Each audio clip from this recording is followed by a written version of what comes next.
You download that MAO app. We've got that on the Google and the Apple platforms. Go to ultra4racing.com/live or the Ultra4 or MAO Facebook and YouTube. Hit that share button. Start a watch party. Hashtag it up. We are about to kick off. I believe we're looking for a 1:05 start for the 4400 main event. 5-mile laps, 7 laps total, 35 miles of some of the gnarliest terrain here in Jay, Oklahoma at Mid-America Outdoors for Visions Week.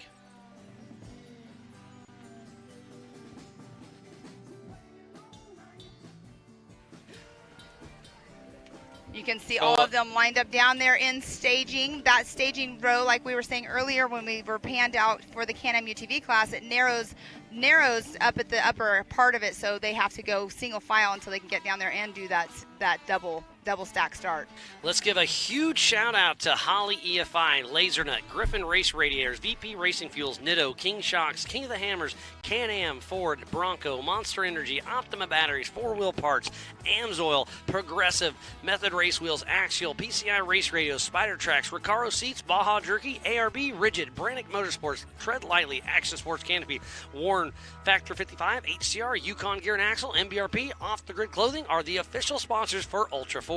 And also we have the Mid-America sponsors, Ultimax Belts, 360 Wraps, the Off-Road Syndicate, and Mid-America Outdoors. So please support who supports the sport. And another cool thing we've got is this is who is already qualified for the 2023 King of the Hammers. We have Josh Blyler, Casey Gilbert, Marcos Gomez, Cade Rod, Rusty Blyler, Tad Dowker, Frank Vonderheide, Darian Gomez, Kevin Stearns, Brian McVeigh, Chris Branton, Bailey Campbell, Paul Wolf, Chip McLaughlin, Cody Hardesty, and Shannon Campbell, Raul Gomez, Mr. Eric Miller, Vaughn Gittin Jr., and Zandy Willems, Cody Addington, Edwin Abb, Lauren Healy, and JP Gomez, Brian Crofts, Chad Hunt, Dave Oliver, Philip McGilton, Jason Shearer, Jordan Pellegrino, Brendan Thompson, Cody Miller, Tom Ways, Mr. John Webb, Eric Wicks, Brian Caprara, Jason Blanton, and Joe Thompson, Jason Shipman, Mr. Waylon Campbell, Sam Collins, and Chad Owens, Guy Miller, Tyson Shell, Randy Slauson, Liam Morris, Aaron Smith, Brett Harrell, Levi Shirley, Kirk Jensen, Roger King, and Daryl Christianbach, Derek Starr, and Mark Nicholson. And that is who is already qualified for the 2023 King of the Hammers. So again, we'll send 10 more to that list after today's race. Remember, this is a double points race here at Visions, and the top 10 that finish that are not already qualified move up, and there's already 39 entrants for today's race. I'll bet you if you finish this race, you have a great chance of being qualified for the 2023 King of the Hammers. And that is a great list that's already qualified. We've had some great races already this year. This one is going to be a fun, fast race today, and definitely next up on the list is going to be Sturgis and then Crandon. And Sturgis is fun because that's such a short course. All of these races are fun. Well, yes, 100% correct. They are all fun for sure. But the short course ones are a lot of fun because they're so quick and they make them as hard as they possibly can.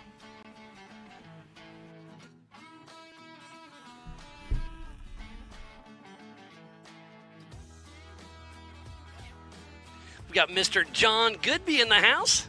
He'll be helping us build the track here in Sturgis here in just a few weeks, I assume.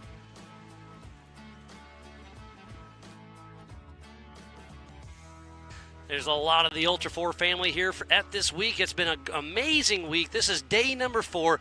It has been absolutely awesome. I believe we are about 2 minutes away from taking the green flag.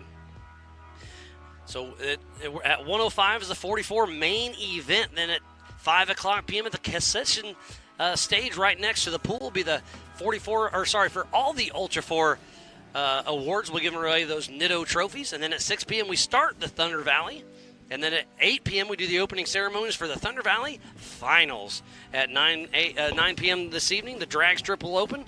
At 10 p.m., concession stage will be Back in Black, AC/DC Tribute. And up at Coconuts will be Aces Wild. So be sure to check it out. It's going to be a great show. It sounds like Lauren Healy, the pole setter, will be taking off next to Paul Wolf here momentarily.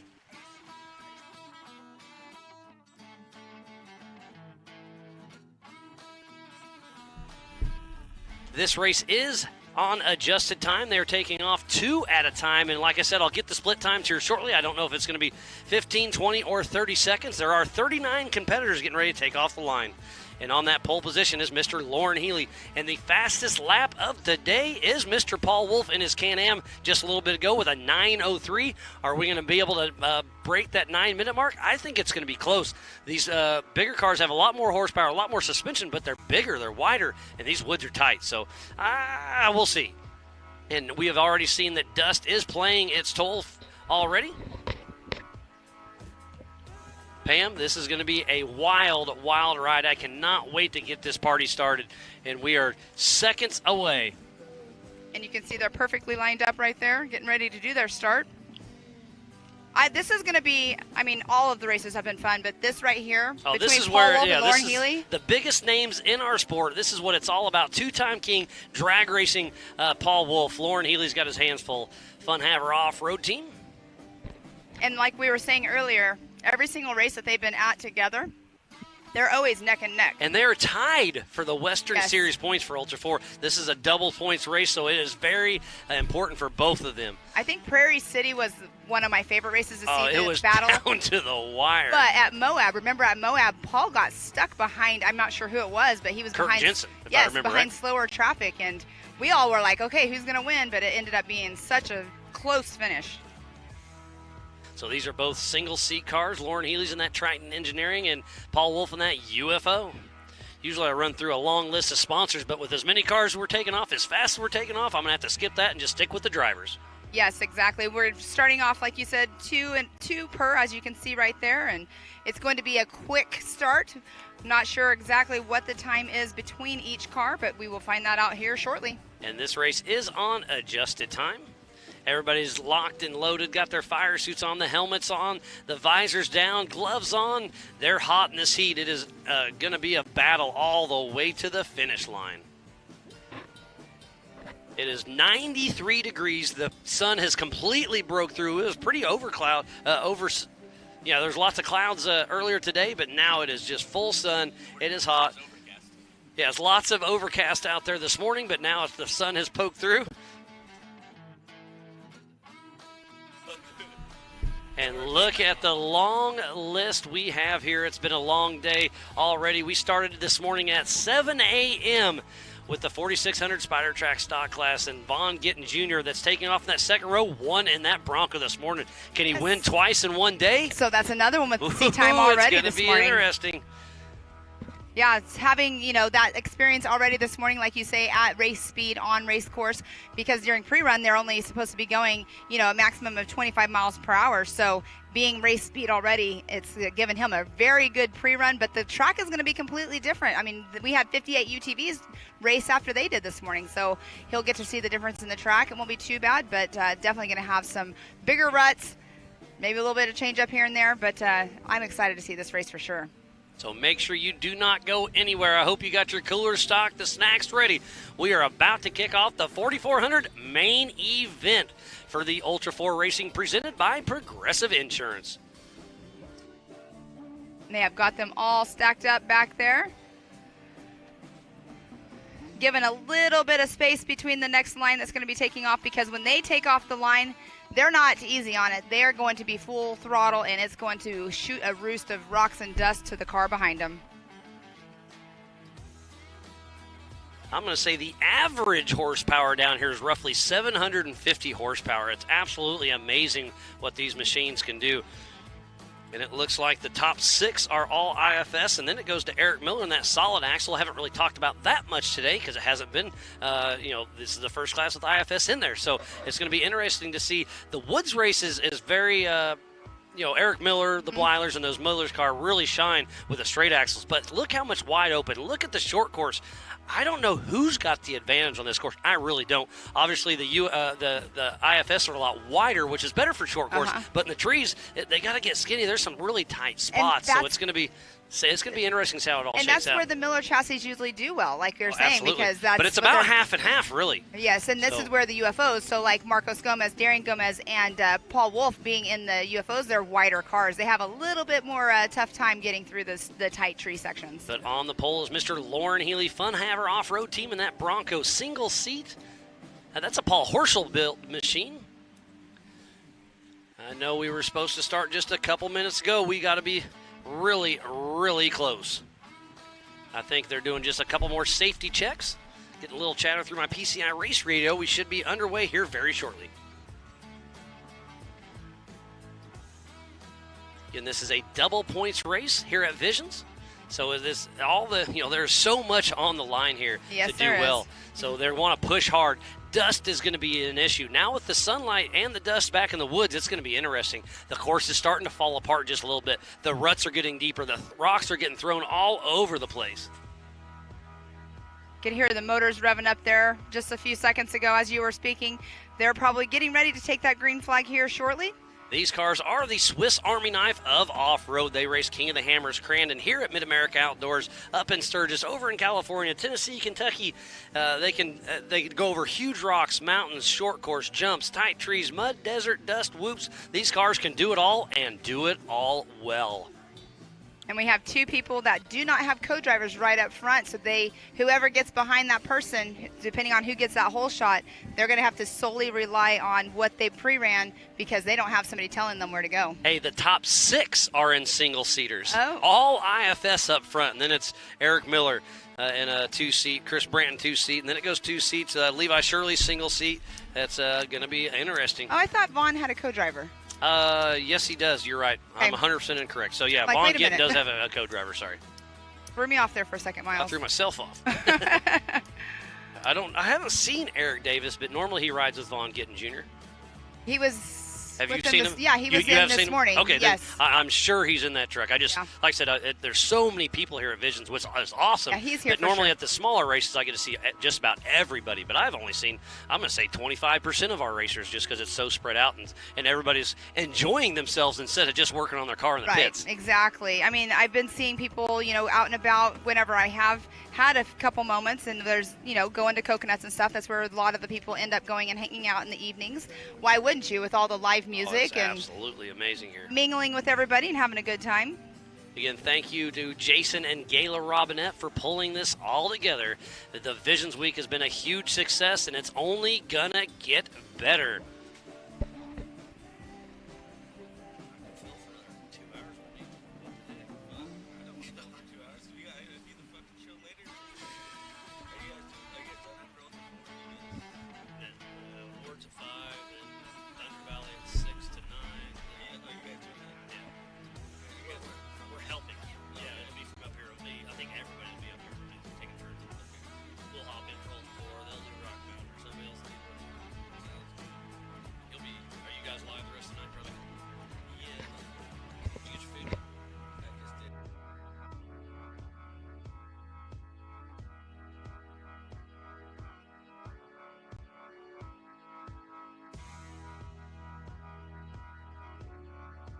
We still have a lot more events yet to come. We'll be in Sturgis here in just a few weeks, and then we'll be up in Crandon over Labor Day. And there's an event here over Labor Day at Mid-America Outdoors. We have the UTV Takeover August 10th through the 14th, and then we all end up back here in October for Legends of the Fall. It'll be the Nationals for Ultra 4, the National Rock Racing Association Finals, and the Mid-America Outdoor Side-by-Side Championship Series. So lots of stuff. Make sure you do not miss Legends of the Fall this October. I'm super excited for Legends, and JT was talking about that at the drivers meeting the other day, and what he has planned for that race. It sounds like it's going to be gnarly. It's going to be gnarly, yeah. Disney down in South Grand Lake area it's an iconic off-road park that we've been at for quite a while, and we should be taking off any second, but we're hoping to get everything rolling. But yeah, it's going to be very interesting. They haven't had a sanctioned race in Disney, to my knowledge, for Go Fast. I know they've done Kenny Bloom in that style. We Rock have done some cone dodging. We had kind of an unofficial Disney challenge, I'm going to say 15 years ago, with Wyatt Pemberton and Matt Enix and a few of the guys. So that'll be fun to relive those memories. And Miles, if you look back here, there's not a lot of people sitting in the grass because it's super, super hot out here. But over here, they have a covered seating area. Those are packed underneath there. There's lots of people around there. I've been seeing people going, and they're sitting up by the pool. They're hanging out by the pool. I just ran in to someone, and they were heading to the pool to watch the race as well. But what else? Like we're saying, we keep saying, you know, how great this place is. But to go sit in the pool, get a suntan, get a, you know, cold water or whatever beverage of choice, and you can watch the race from the Jumbotron from the pool. Bailey, Jade, and Ella just brought me lunch. We had a quick little lunch, and then I dropped them off the pool, got them all settled in at their trailer or at their table. They've got a great venue point. They're going to do a couple laps on the lazy river, hop out, go watch some racing, get back in the river, do the splash pad. I mean, they've got it made, I'll tell you that. Yes, thank you, Bailey, for bringing lunch yesterday and today. Yeah, she's been great. It's been great having the whole family here. She's taking care of us. And it seems like most of the teams have brought their family, so great to see this. I feel like I'm the only one who doesn't have my family here for the most part. They're at home watching, though. Still, I talked while we were on our lunch. I made a phone call, and they're pulling into our vacation spot. And so that's why you were almost late, huh? No, I was helping Liam out with some USAC stuff. That's why I was almost late. Brian Hinks is tuning in from San Francisco Bay area. Thanks for tuning in, Brian. We are hoping to get this kicked off very soon. Looks like Philip Bradford is tuning in from Alabama. Thanks for tuning in.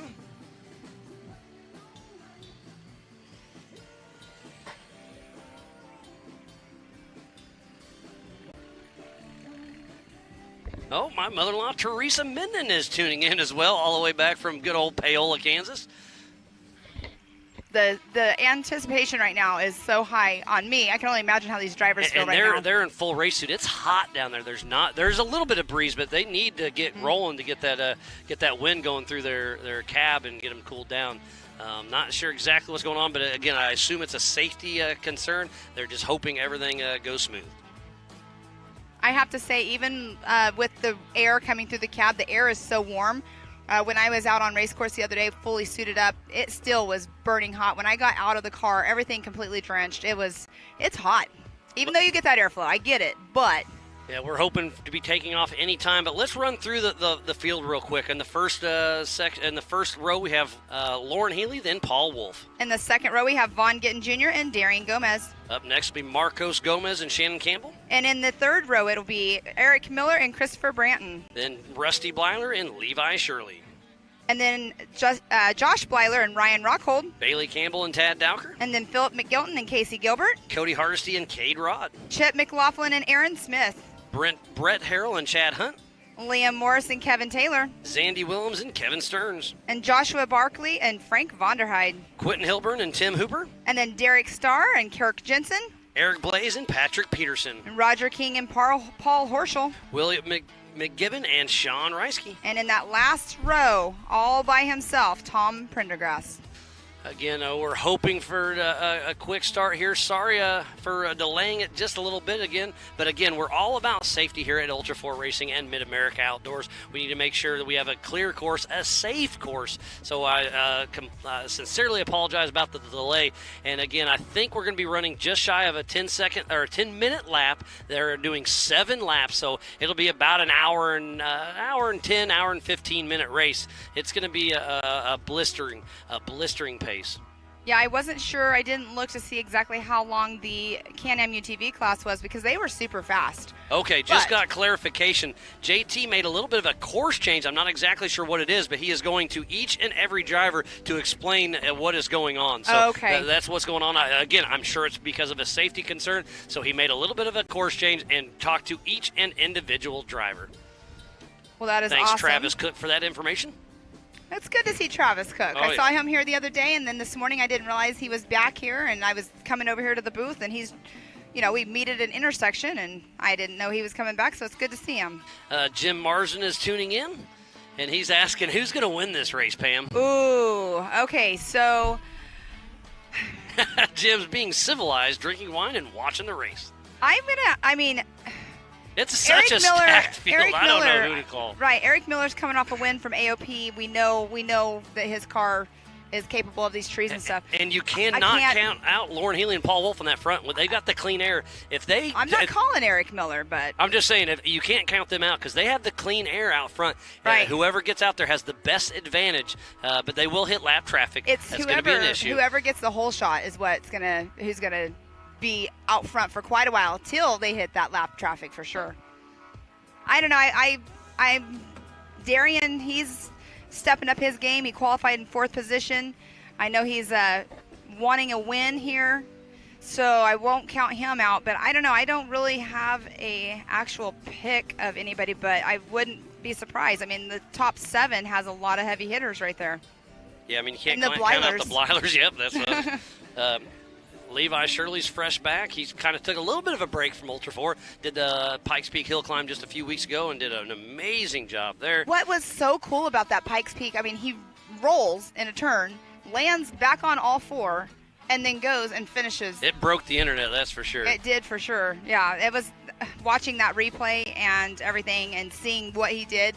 It's like he didn't even skip a beat though. As soon as he landed on all 4s, he just took right off That's again. the Ultra 4 way. Exactly. I mean, because there's a lot of, fragile cars that do that Pikes Peak Hill Climb, so if they wreck, they're done. But he just kind of, went over, made sure, checked his bearing, dropped her down to 1st gear and hammered down. Yeah. But again, with Lauren Healy on the pole and Paul Wolf next to him, whoever gets the whole shot has the extreme advantage, and it's very important on that. And man, if whoever gets that whole shot, they're going to be hard to beat. Very, very true. I know because of the dust. It. I don't know. I mean, Lauren and Paul are so competitive, natured, and then they're so good together out on race course. I don't put it past Paul Wolf to get the whole shot though, because where he's positioned, being in that 2nd position, that is a line right there. He can take that outside, but then again, he can do a crossover, I guess, and get in front of Lauren. I'm not sure. I keep reading through the list.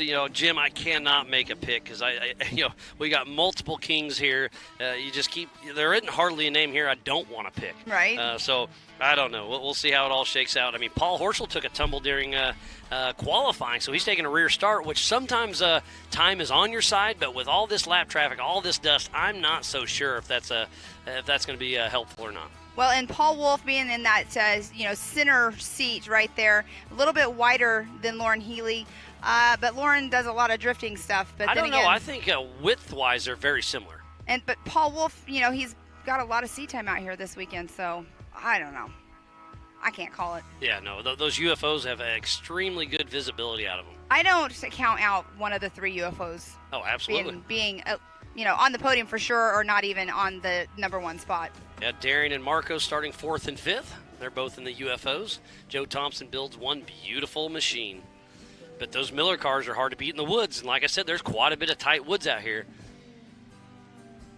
Now, you saw race course. I didn't actually get on race course, but we do have a map that at some point during the live feed today we can put up for everybody at home to see. But I did not get out. So on the tight tree areas, obviously it's single track, but what are you thinking? Do you think that they're going to go, it's on the screen. Miles, you did the course if you want to go around it. I'll give it a quick run around. I want to give a shout out to Ultra 4 New Zealand. Caleb Thompson is tuning in, also TJ Flores. So you can see the start. We go counterclockwise. We start on the start line, go through the short course, come up out of the short course up a steep, loose hill, and then go down a V-notch with a couple sharp drops, and then go back on the short course, hit some whoops, hit some jumps, and then take a right, and you go up the knockout hill, take a left right underneath the high lifter course, and then go around to the Amsoil hot pits, come back down across the Rigid Ridge into the whoop section, and that's the switchback section, and then up and around through the woods.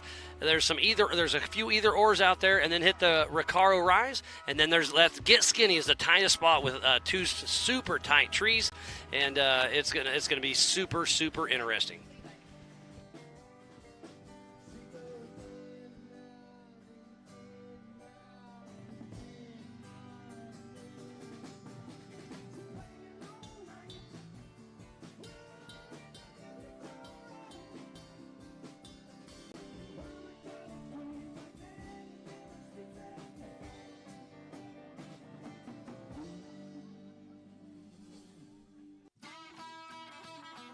Oh, that is looks like Rusty or Josh Bleiler's co-driver or something running down, probably getting some waters or something.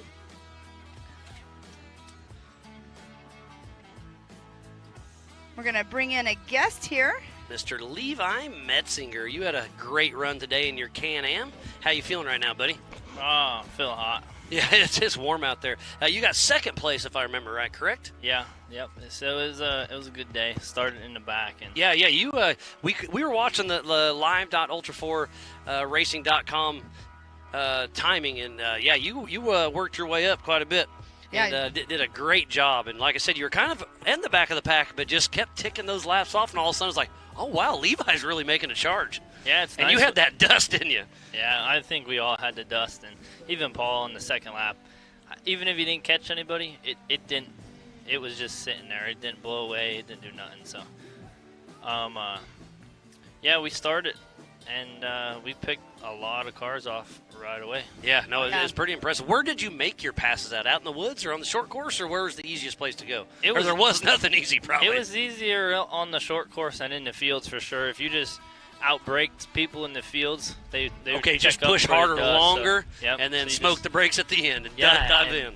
I know, like by the time we got to the rhythm section down there on the first lap, I caught Papa Poe. So Oh, I wow. think he started 19th or something. And he's so no slouch either. No, so I passed probably 10 cars in the first 2 miles, and then we got into the woods, and it was tough. If I could see a chase light, I was going for it. Yeah, And it's like chasing the dust. Absolutely, and with all this dust, that's about all you could do. We have Mike Seward tuning in, rooting on Jimmy's Army. You got Stephen Lindsay. Kyle Seglin is excited for Paul Wolf. Nice. So is that JT Taylor, our race director, heading to the start line? So, Levi, always a pleasure, buddy. If you want to stay in, you're more than welcome, but we're about to kick this party off, I think.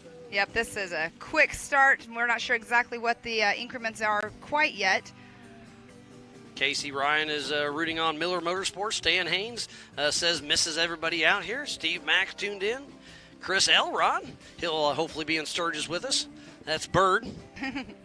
Jennifer Williams. This is going to be a real good race. I mean, there's a lot of 4400s and a lot of 39 of them out there. Oh, it looks like JT Taylor's right on the start line. Green flag about to go. So JT Taylor talking to our pole setter, Lauren Healy. Next to him is Paul Wolf. This is going to be a horsepower game, and I think Lauren Healy has more horsepower. What do you think? Who do you think's going to get the whole shot? I think Lauren's going to get it. You think he's going to get it? He is I on think the Paul's inside going to line, get it. I think Paul's going to pass him going up the hill. Okay, I like it. I mean, right now Paul has the inside line, but once they get up that hill, it depends. I mean, Lauren will be on the inside. You can't go too wide up there. They've already been sitting in this exact spot for about a half hour. They've got to be hot and ready to move. I think Jamie and Paul were switched. I think Paul was on the right side. Yeah, because he was on the pole. Setter, yeah. And he had the lead. Yep. So we'll see. I don't know. Yeah, he definitely jumped out in front of Jamie. I mean, I honestly, it's like a drag race for both of them, and it's hard to choose. The green flag is in JT Taylor's hand. Giving them the hands. Are you ready? They go. Here we go. So pole setter Lauren Healy and Paul Wolf, and Lauren Healy with the early hole shot. But you can hear him spitting and sputtering because they idled for so long. But Lauren Healy out front. Paul Wolf trying to get on the inside, but Lauren Healy gets it. On this two right here, I mean, sometimes it's easier the closer you stay to the car in front of you to see that car.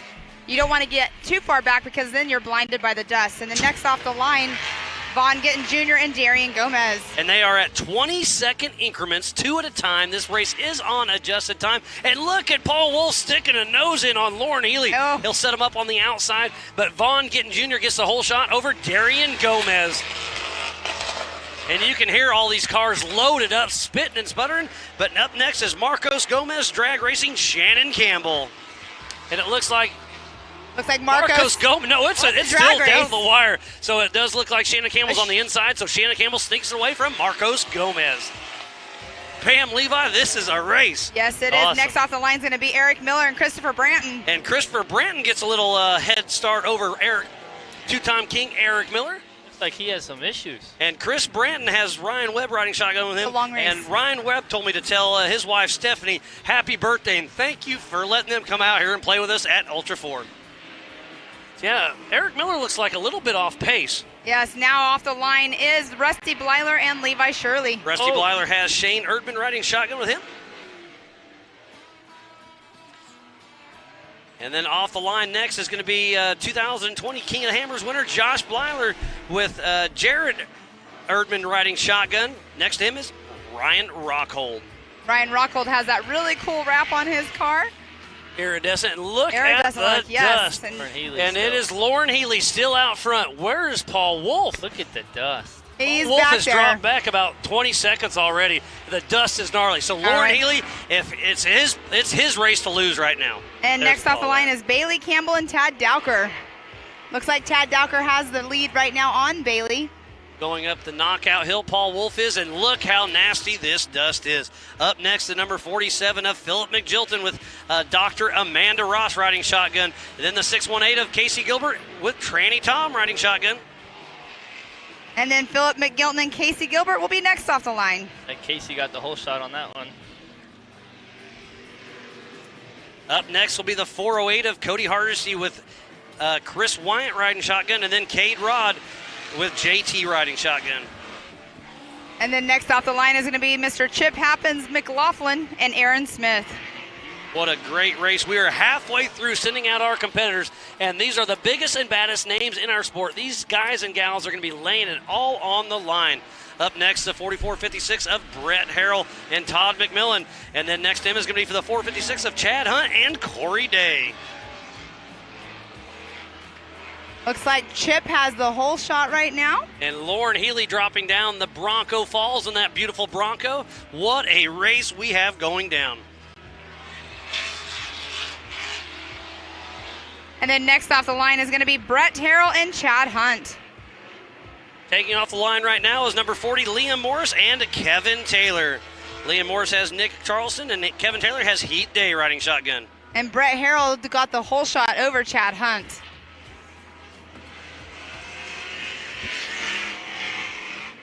Man, this dust is gnarly. Looks like Liam Morris gets the whole shot over Kevin Taylor. All right. Yeah, the dust is all about, wow. Next off the line, Zandy Willems and Kevin Stearns. It looks like,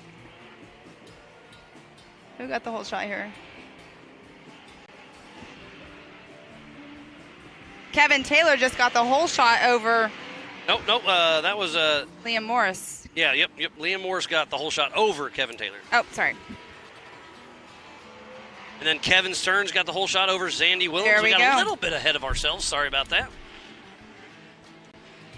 And then drag racing right now is number 80, Joshua Barkey with that MBRP Bronco. Drag racing the 4433 of Frank Vonderheide with Drew riding shotgun. Got him in the whole shot. Really? Absolutely. Frank Vonderheide had a great season last year. Josh Barkey kind of only races a little bit because he's been up in Canada with all the restrictions they've had.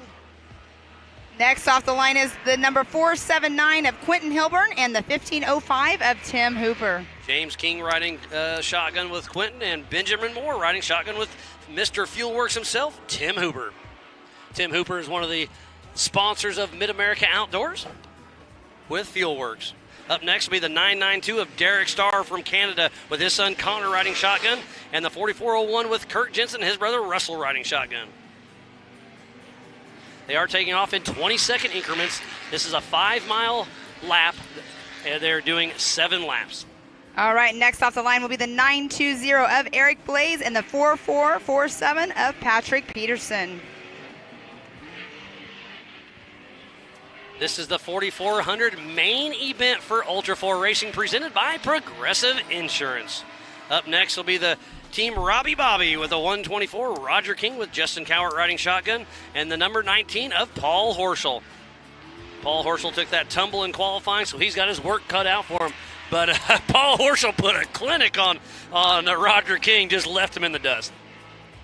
And you know Paul Horschel's hungry. He's had a lot of bad luck, but this guy is an absolute genius. He's got some of the nicest cars here in Ultra 4. You know he's going to be pushing hard. And then next off the line is going to be William McGibbon and Sean Reisky. Sean Reisky raced in the 4800 class earlier, so great to see him pulling a little double duty. Actually, you know what? I don't see Sean Reisky out there, so Tom Prendergrass goes a little wide but saved her. So that must be Tom Prendergast and William McGibbon. Yep. So Sean Reisky did not take the start. Did not see him. William McGibbon is up from Canada as well. He races with Derek Starr, so great to see him. So we got 38 4,400 cars out on course. Levi, Pam, what a start to this race. So far, so good. Look at that drone footage right there. The dust is just lingering in some areas. We do have a slight breeze up here, and you can see over here to the right by the Bronco Falls, there is a little bit of a breeze there as well. So hopefully the breeze will pick up a little bit more. And the fastest lap of the day was by Mr. Paul Wolf in a UTV with a 9:03. Is Lauren Healy going to be able to beat that? I don't know. What do you think, Levi? I was talking about that. I think it's going to be very similar because these cars are so much wider. They do have more suspension. They do have more power, but this is a tight track. I think you're going to see them you're going to see someone run like an 8:30, I think. You think? The ruts are that deep. And okay, so you guys UTVs, were dragging. We were dragging a lot. Where I think, like in the woods especially, where it's real soft, I think these big cars are going to, I think they're going to put down a faster lap. And there's Paul Horschel on screen on the short course. This is a fun little section. There's a high or the inside little bunny hop. So they're doing fun section, but it's weird. It's an off-camber. You can explain it more. It is. So if you go outside, you got a nice berm, but you go the long way around. If you go inside, you got a nice bunny hop, little hump that you got to go over. But these guys are doing 7 laps, and they're going to wish it was over. So on that little area that we were talking about, did you prefer the inside line, or did you use the berm? You know, yesterday in short course, or Friday, or what's today? Today's Saturday. Thursday in short course. There's Lauren Healy. Oh, Lauren Healy coming through, finishing his first lap way out front. Paul Wolf, I'm not sure what's going on with him. But Lauren Healy with a great, great run, and he skies out. Wow. That's exactly what happened to Toby Stacy. Hopefully Lauren's okay.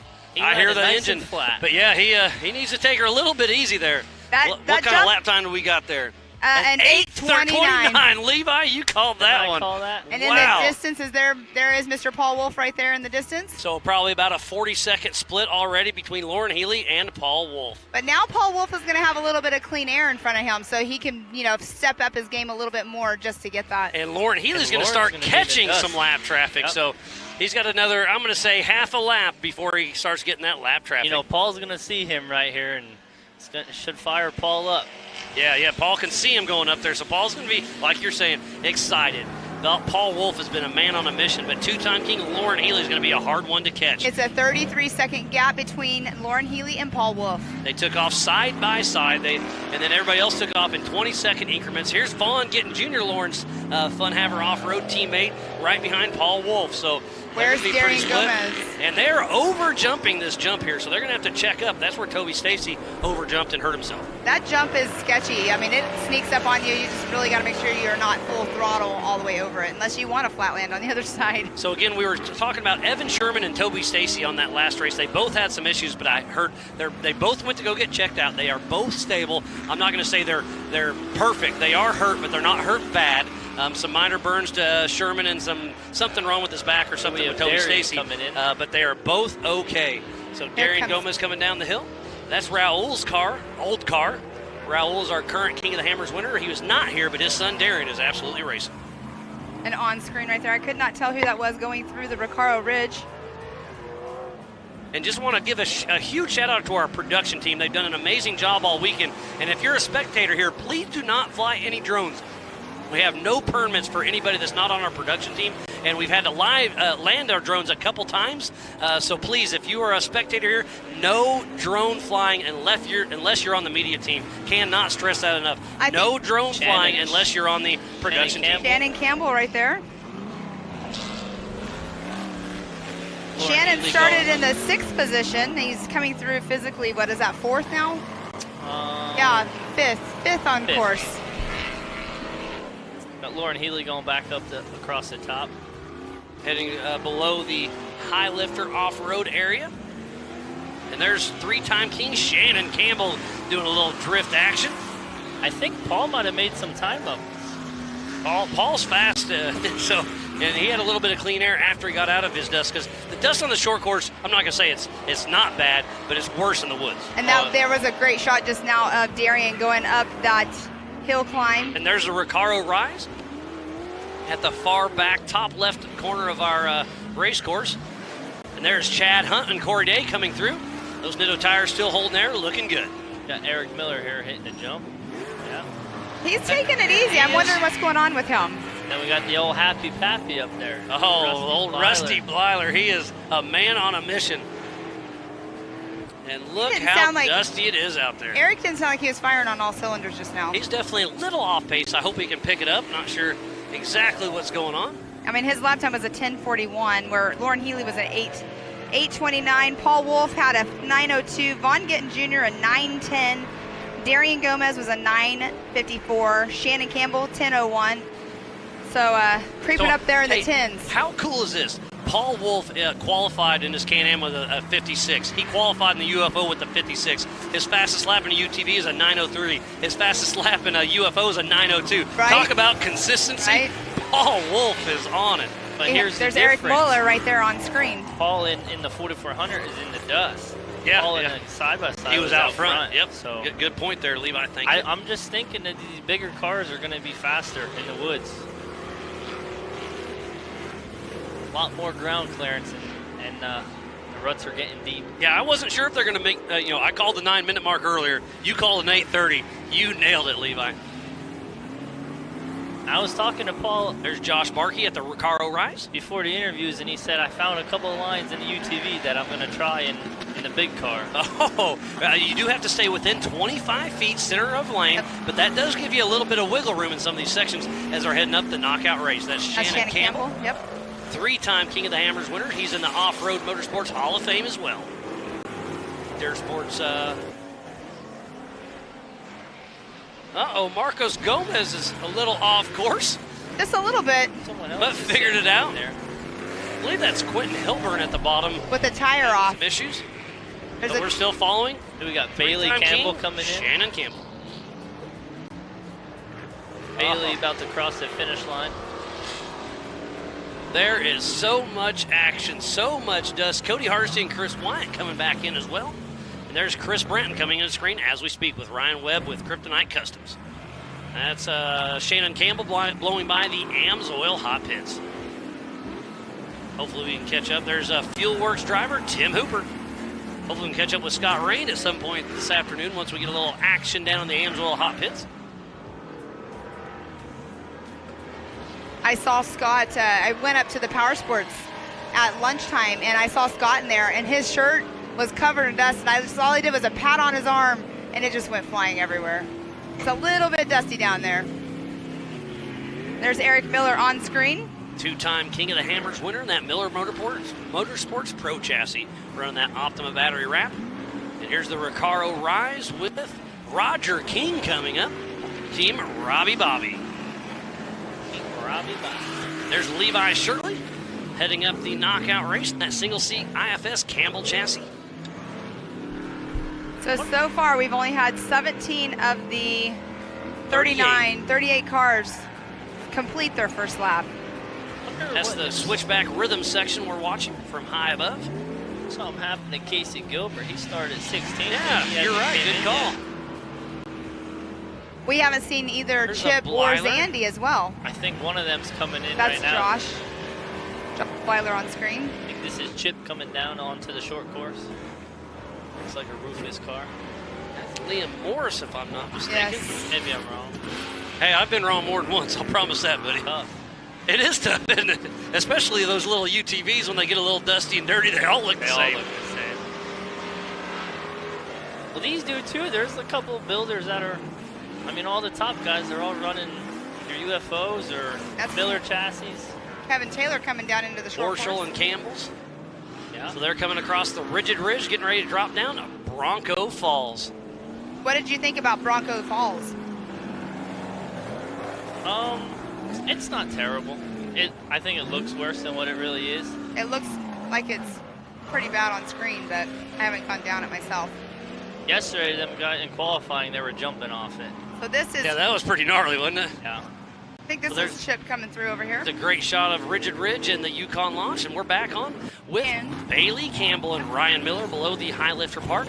They'll take a hard right here, go about another 100 yards, take a hard left, and they'll be heading through the Amsoil hot pits. And the hot pits this year are so cool because it's 100 miles an hour to the left, 25 miles an hour in the hot pits. Awesome. And Paul Horschel's on a mission, so he's pushing hard. He started way back in 36th position, so I think Paul Horschel has a good run going for him. And I know for a fact, so a lot of people have been over jumping this jump right here, and I know on the radio they've been chatting, and it looks like Vonderheide hits the Yukon launch. Zandy Willems still running strong.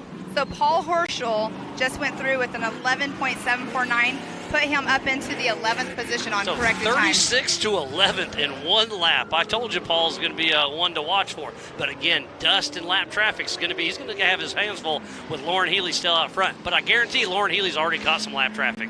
For sure. There's the Rigid Ridge right as we speak. Number 80 of Joshua Barkey is getting ready to come into the short course. He's right behind Frank Vonderheide. They're hitting the Yukon launch. That was Tim Hooper with Fuel Works.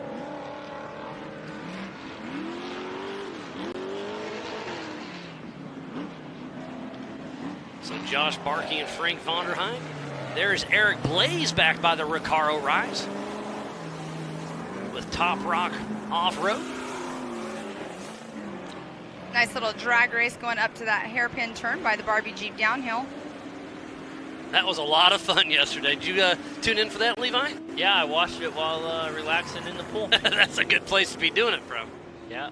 We should name this corner Barbie Hill or something because that's where the Barbie Jeep always is. So Josh Barkey gets around Frank Vonderheide. Josh Barkey running one of those Triton Engineering Ford Broncos. Sean Very Reisky. similar to Lauren and Vaughn. I just saw Sean Reisky out on race course.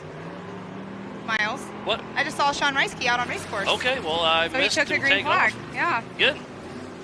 We just had a car going down, the Fieldworks car going backwards on track. Oh, I think he got turned around in the dust, but he got it figured back out. There's Lauren. Oh, look at Lauren Healy coming back to And finish Paul his right second Paul on lap. was right on him. Oh, my goodness. The dust is going to be so thick. Oh, my goodness. Oh my gosh. Oh, whoa. So now, Miles, what's your thoughts? Did Lauren slow down or did Paul speed up? Yes. Lauren doesn't slow down, but neither does Paul. And look, there's Paul Vaughn. is in that dust. That's got to be And Vaughn absolutely is right terrible. on him. Vaughn's not too far behind himself. Oh, Vaughn blew the corner. You know what? He went extra wide to get out of the dust, I believe. What a race we have on our hands. We'll get you some split times here very soon. All right, so Lauren Healy is still out front physically and on But adjusted only time. by And so, 3.5 seconds. and Look at Paul, his lap time, though. Slowed 2 minutes slower. Well, that's dust and lap traffic for sure. Darian Gomez is coming down right now. Got a new So overall. Vaughn Gooden Jr. just took the #1 spot from Lauren Healy. Oh, wow. On adjusted On time. adjusted Vaughn time. hitting Junior with Funhaver off-road. Just surpassed his teammate, Lauren Healy, on adjusted time. Oh, the top three is going to be tough to call. This is a race to the finish. But remember, to finish first, you must finish. By 2 seconds. This is In insane. front of Lauren by 2 seconds. They just finished their second lap out of 7. Remember, these are 5-mile loops. It's going to be a wild ride. And look at the dust. We were seeing some people having issues earlier with their air filter getting clogged up with all this dust. And look at all the dust they're eating. So I could definitely see that happening with these guys too. So the top 4 are separated by 20 seconds. that is insane. And they are, so it is Vaughn Gittin Jr., Lauren Healy, Paul Wolf, and Darian Gomez all out on the lead lap. So Vaughn Gittin Jr., his lap time just now was a 9:43, and Lauren Healy's was a 10:26. So that goes to show you how hard Vaughn is pushing it. Coming in for the Is Marcos so Gomez. Marcos should be in that 5th position. with a 9:38. So even in the dust, they're laying it down. Yeah, I don't think anyone's going to beat that 8:30 mark anymore. Definitely not. I don't know. We've seen Paul and Lauren battle it out before. You know what? You're right. And if any two could do it, those would be the ones. But Vaughn Gittin Jr. is right on their heels. Got Shannon coming in here for another lap. We have somebody going a little wide there on race course. Probably just being polite and letting them go around. They both looked like they were kind of going wide, but That was maybe Kirk not. Jensen that pulled off. Oh, and he blew the. Is he pulling off? Oh, Lord. Oh, no, he accidentally pulled off right in front of Lauren Healy. So Paul Wolf is going to be all over Lauren Healy. Kirk Jensen, I believe, unintentionally just cut off Lauren Healy. The dust was thick. He pulled over for somebody and then pulled right back in front because he couldn't see Lauren Healy. Vaughn has a clear track now. So Vaughn Gittin is just picking up time over Paul Wolf and Lauren Healy. And the silt on that ridge right there is just getting thicker and thicker. And there's a lot of sharp rocks sticking in the outside berm there. And there's Levi coming into the short course here in just a moment. On There's screen, there's Chad Hunt and Corey Day at the Recaro Rise. So, you know, we're here talking about Eric Miller being off pace, but he just laid down a 9:40 for 6th place. Wow, okay, so maybe he's just playing conservative. Eric Miller started in that 7th position there's Tim Hooper on screen with Fuel Works. Again, we need to give a huge shout out to Can-Am, Ford, Bronco, Monster, Optima, 4-Wheel Parts, Progressive, Holly, LaserNut, Griffin, VP, Nitto, King, and King of the Hammer. So please support who supports the sport.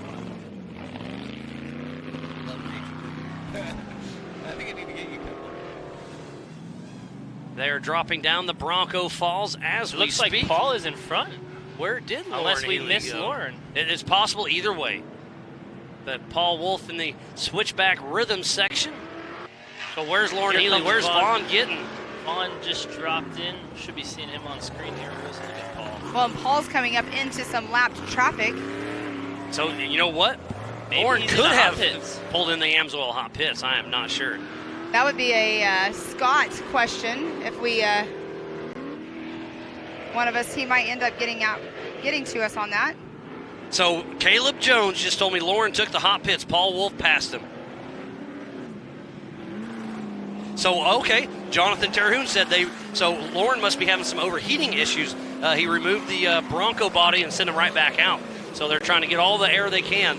So Lauren dropped a little time, but we'll see how that shakes out. That on screen looks like a Gomez. Yeah, that is definitely Gomez. So thank you, everybody, for Darian keeping me in the loop on what's going on. And again, if you're a spectator, no drone flying. Only our media can fly a drone. We've had to land our drones a couple times. If you're a spectator, no drone flying. Only our media team, please and thank you. Have to be approved drone flying. This race is a 7-lap race, 5 miles per lap, so 35 miles of some of the toughest terrain here at Mid-America Outdoor. Levi Shirley on screen. And there's that little off-camber is what I always call it, the little off-camber left-hand turn there. Airing it out. It is getting hop up here, isn't it, Pam and Yeah. Levi? Just thinking the same thing. That was a nice little hop up there. You know, this second one is like a wall. That one he just jumped over, or that one? Nah, the second one. Maybe it's not a wall Maybe- for these big cars. I'd say all of the above. Yeah. Did you watch the knockout last night that happened that was going on right there?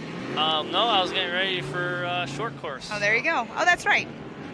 I raced. I seen you did good. Still fun. chasing Levi Shirley past the high lifter park. He'll be taking a hard left and heading towards the Amsoil hot pits.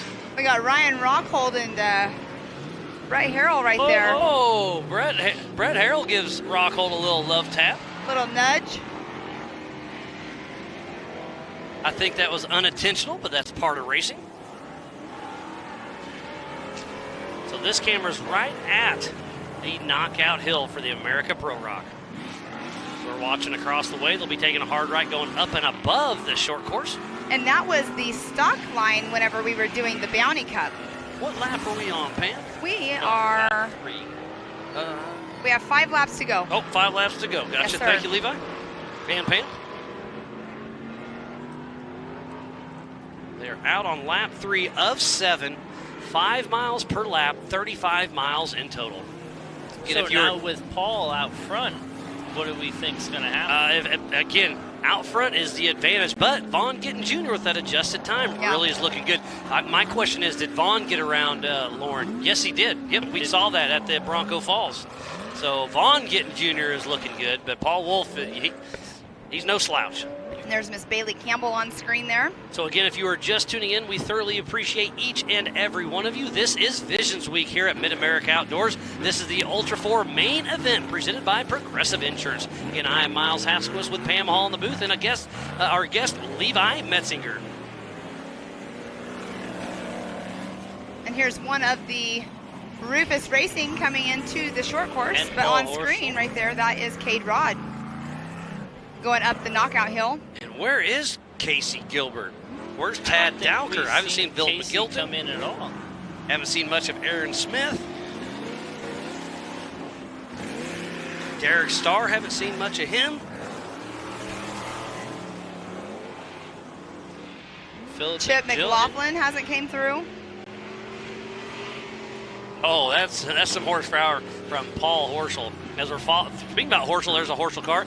That's Brett Harrell as he's slinging just below that high lifter off-road part. Paul has lost a spot this lap. Really? Paul Horschel, he dropped to 12th. He ran a faster lap, but In more dust. In more dust. They are just gliding over these tabletops, making it look easy. The dust we see on the screen in the short course, it's a different kind of dust in the woods. Yeah, it's talcum powder out in the woods almost. And it don't move. It just sits there. Well, we had Cody Quattlebaum come up earlier, and his face was just covered in dirt. Miles, we have Mr. Paul Wolf. He's in some lap traffic right now, but he has taken over physically the #1 spot on race course. Getting a little information. Casey Gilbert may have hit a tree. And nobody around Paul. So Paul Wolf starting to pull away with this race just a little bit. Well, Where's Vaughn see. getting? Where is Lauren Healy? Ready for this lap? 19. 9:19. What did I say? 19. 9:19, right? 9:19. Yeah, There's 19:19 Vaughn wouldn't Gittin. be very impressive. So Vaughn Gittin Jr. is probably about 45 seconds behind. So on adjusted time, it's going to be extremely close. He started 20 seconds behind Paul Wolf, and he's got more of a lead than that right now. But Vaughn Gittin Jr. is a true pro, so him and Eric Davis are sticking to a game plan, I'm sure of that. And there's Lauren Healy. Oh, look at, yeah, he did pull the back body of that Ford Bronco off, trying to get it cooled down a little bit. Scott Rain was telling us that he was getting hot in there. So, Levi, I thoroughly appreciate you coming by the booth. Do it anytime. Always a pleasure. Congrats on second place with your Thank you. Can-Am. Yep. And good seeing you, buddy. We'll see you at the next one. Yep, thank you. A great shot of Vaughn Gittin Jr. Paul Horschel doing a little drag racing up the knockout hill. In that dust. The dust is so gnarly out there, but It's you know horrible. what? These drivers, they have to take it a little bit more easy, but, and there's Darian Gomez just went through. He is sitting in the #3 position on adjusted time. So we have Paul Wolf in that #1 position, Darian Gomez, or Vaughn Gittin in second, Darian Gomez third, Lauren Healy in that 4th position. And somebody I did not want to see in the booth with me right now, not because I don't like you, but I wish you were out there. Chip, what's going on, buddy? Well, I'd rather not be seeing y'all's face right now either, but we found out those trees don't move. We were talking about that, so I assume you're in the dust. Clipped a tree? Yeah, we caught Kay just as we went off the short course, and it was blacked out. At one point, I thought we were moving. We weren't even moving. I was just spinning tires. Oh, And wow. we went up the fence line and kind of bounced off a tree, and I thought we were on the trail. Couldn't see. And then I hit a big oak and broke steering arm. So, I hate to hear that for you, buddy, but hey, Chip happens. and Brad's wearing, I'm blaming him, he's wearing the Mythbusters, failures and always an option.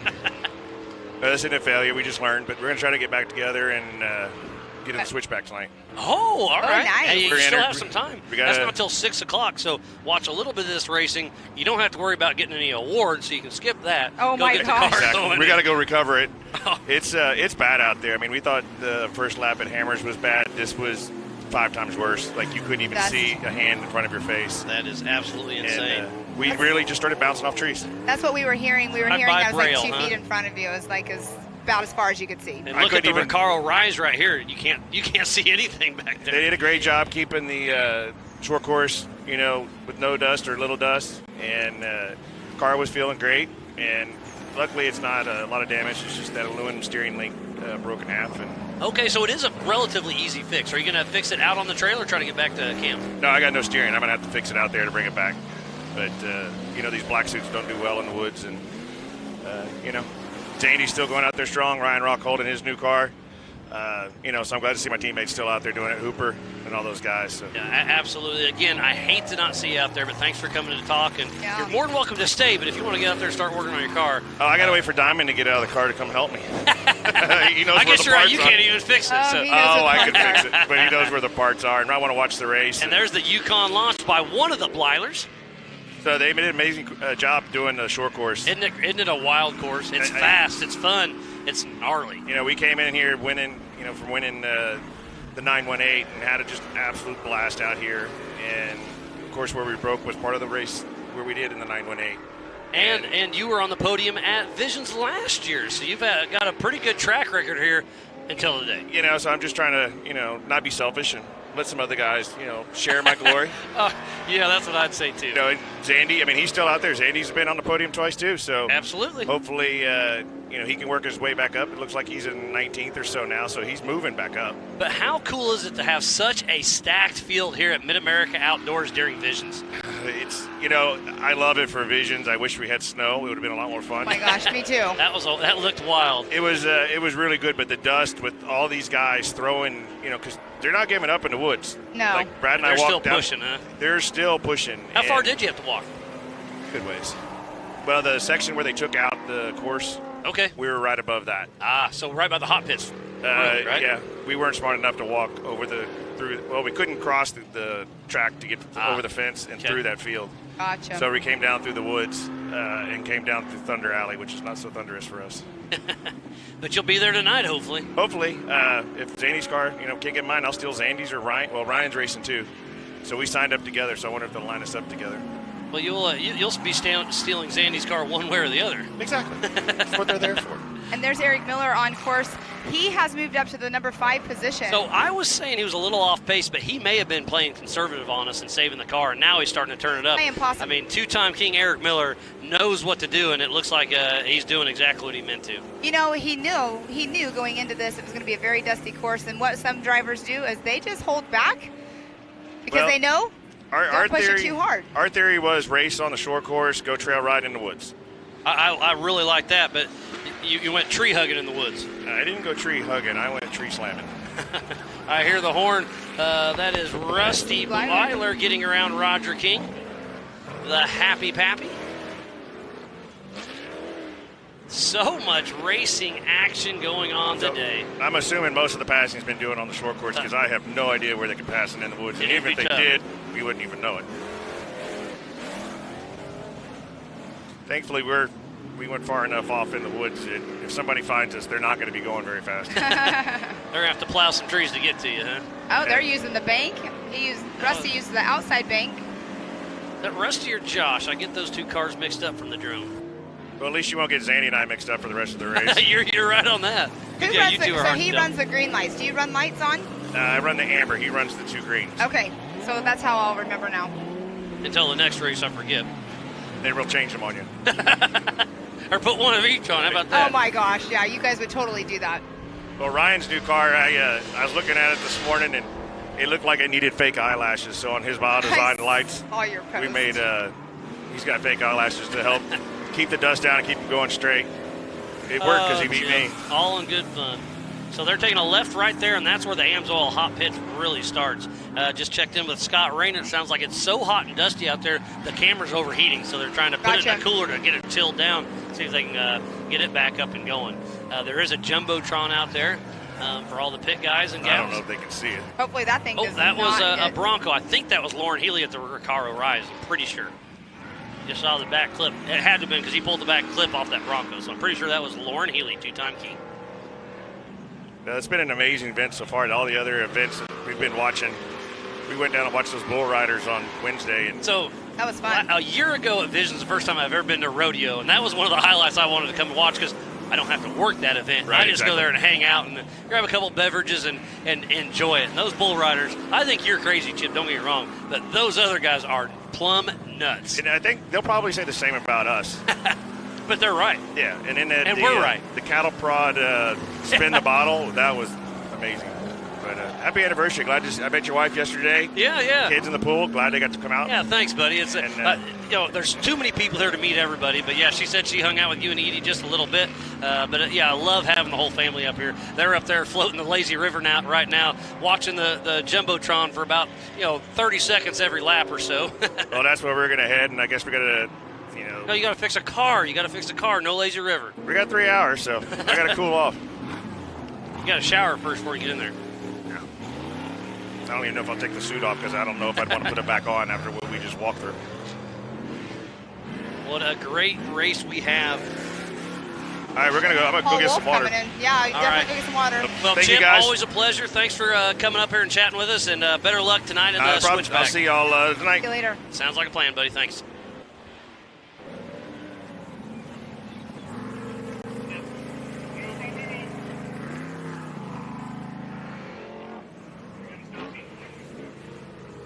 Okay, so Miles, let's update everybody. Brianna, who is Evan Sherman's girlfriend, she is at the hospital with him, and he has a few second-degree burns on his hand and a slight degree burn on a spot or two. She said that he's doing good. He's just in some pain, being very uncomfortable. But she wants to thank everybody who has called and checked in on him and messaged them, and she cannot thank everybody enough for the thoughts and the prayers. So thank you, Brianna, for tuning us in, because like I said, I heard a little bit about it. I didn't know. I was trying to tell the people just a little bit. So our thoughts and prayers are with you guys. I hope you guys make a quick recovery. But thank you for keeping us in the loop.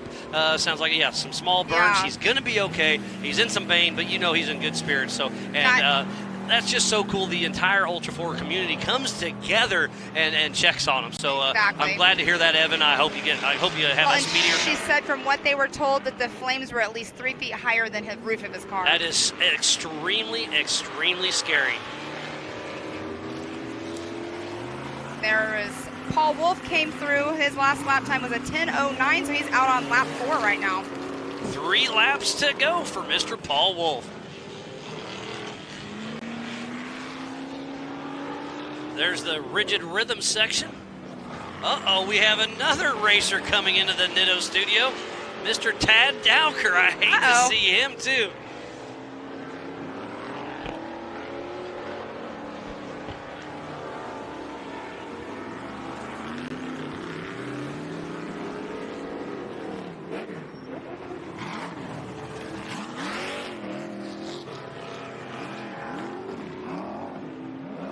On screen, there's Paul Horschel. I've got Mr. Tad Dowker with North Shore Racing with us.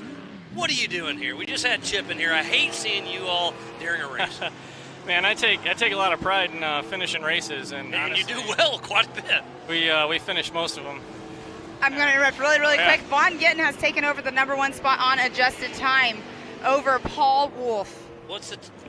What is the time split on that, Pam? Let's see here, 2 seconds. Wow, it's going to be a race to the finish. So anyways, back to you.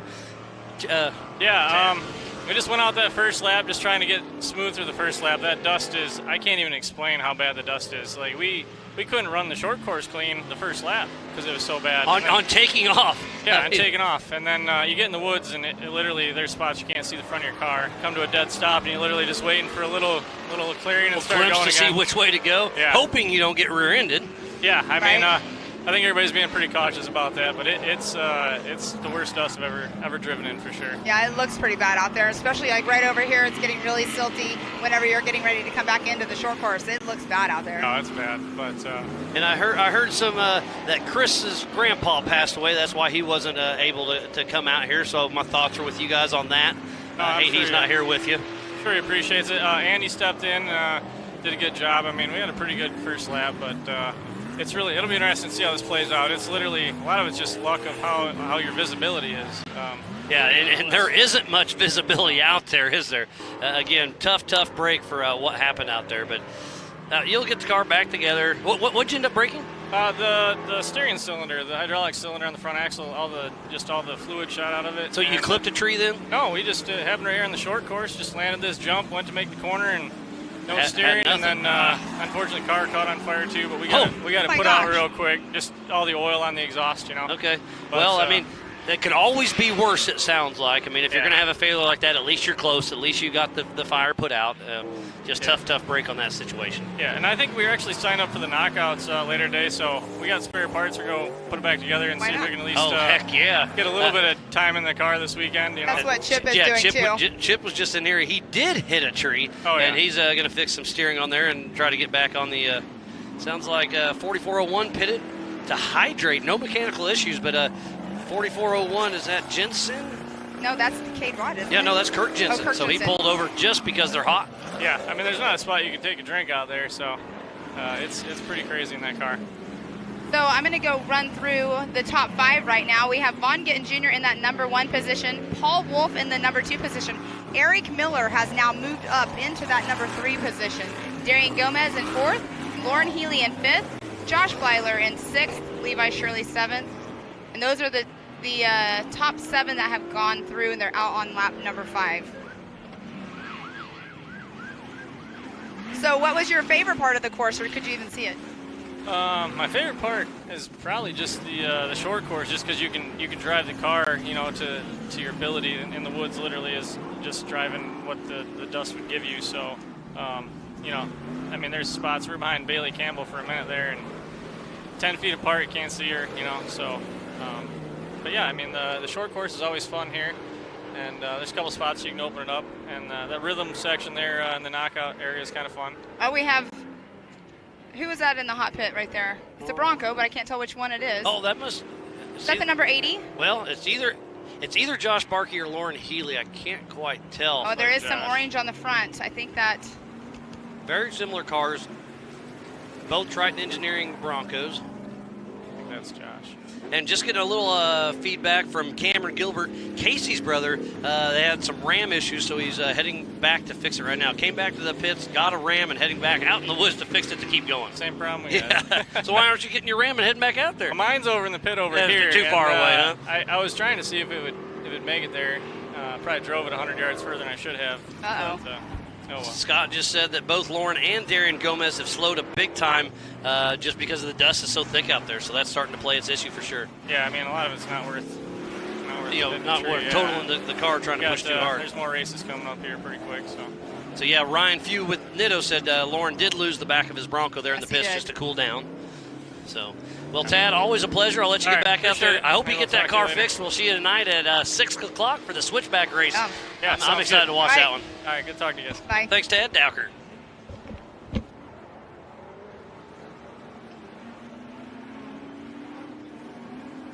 Healy just pitted one. That was Lauren Healy. It was not Josh Barkey. Okay. He pitted for about 10 seconds. Lauren Healy is starting to overheat. So hate to hear that.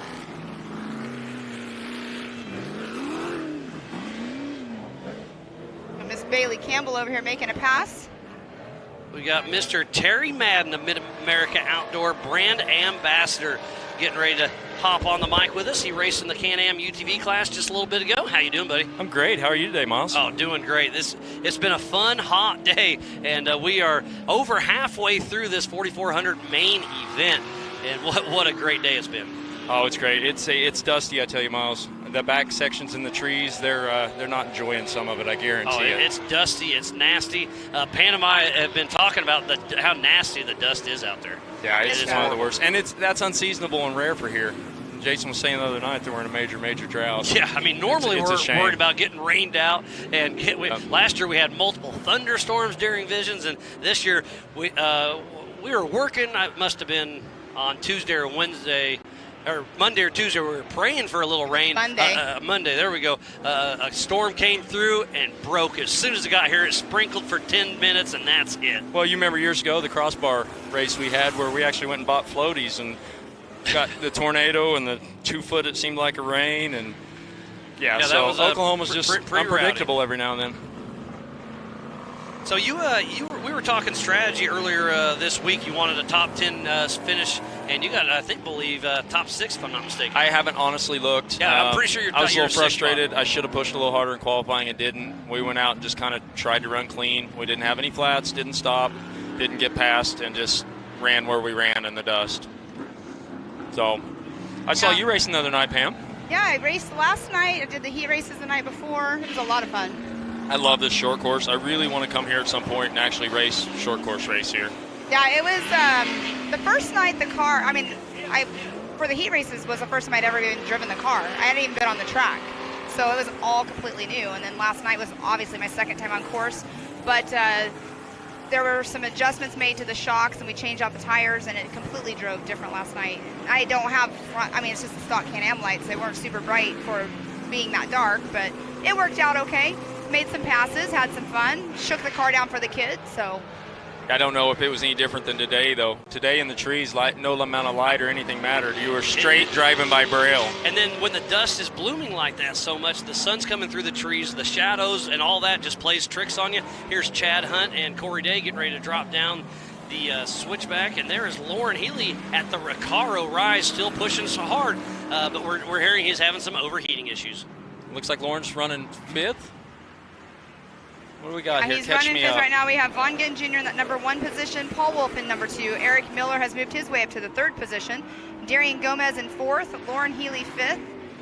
Josh Blyler 6th. Levi Shirley 7th. Paul Horschel 8th. Rusty Blyler 9th. And Bailey Campbell is rounding out that top 10 right now. And they're running 7 laps, right? Yes, 7 laps, 5 miles a pop, so 35 miles out there. Just got an update from Scott Rain that Levi Shirley pitted. His shock reservoir was bouncing all around, so they duct taped a bunch of it around there, and that's what you got to do. I love ties it. and duct tape. You could not race without it. 100%. We have Darian Gomez. He's entering into the short course right over here. On screen is Chad Hunt and Corey Day with Team Indiana.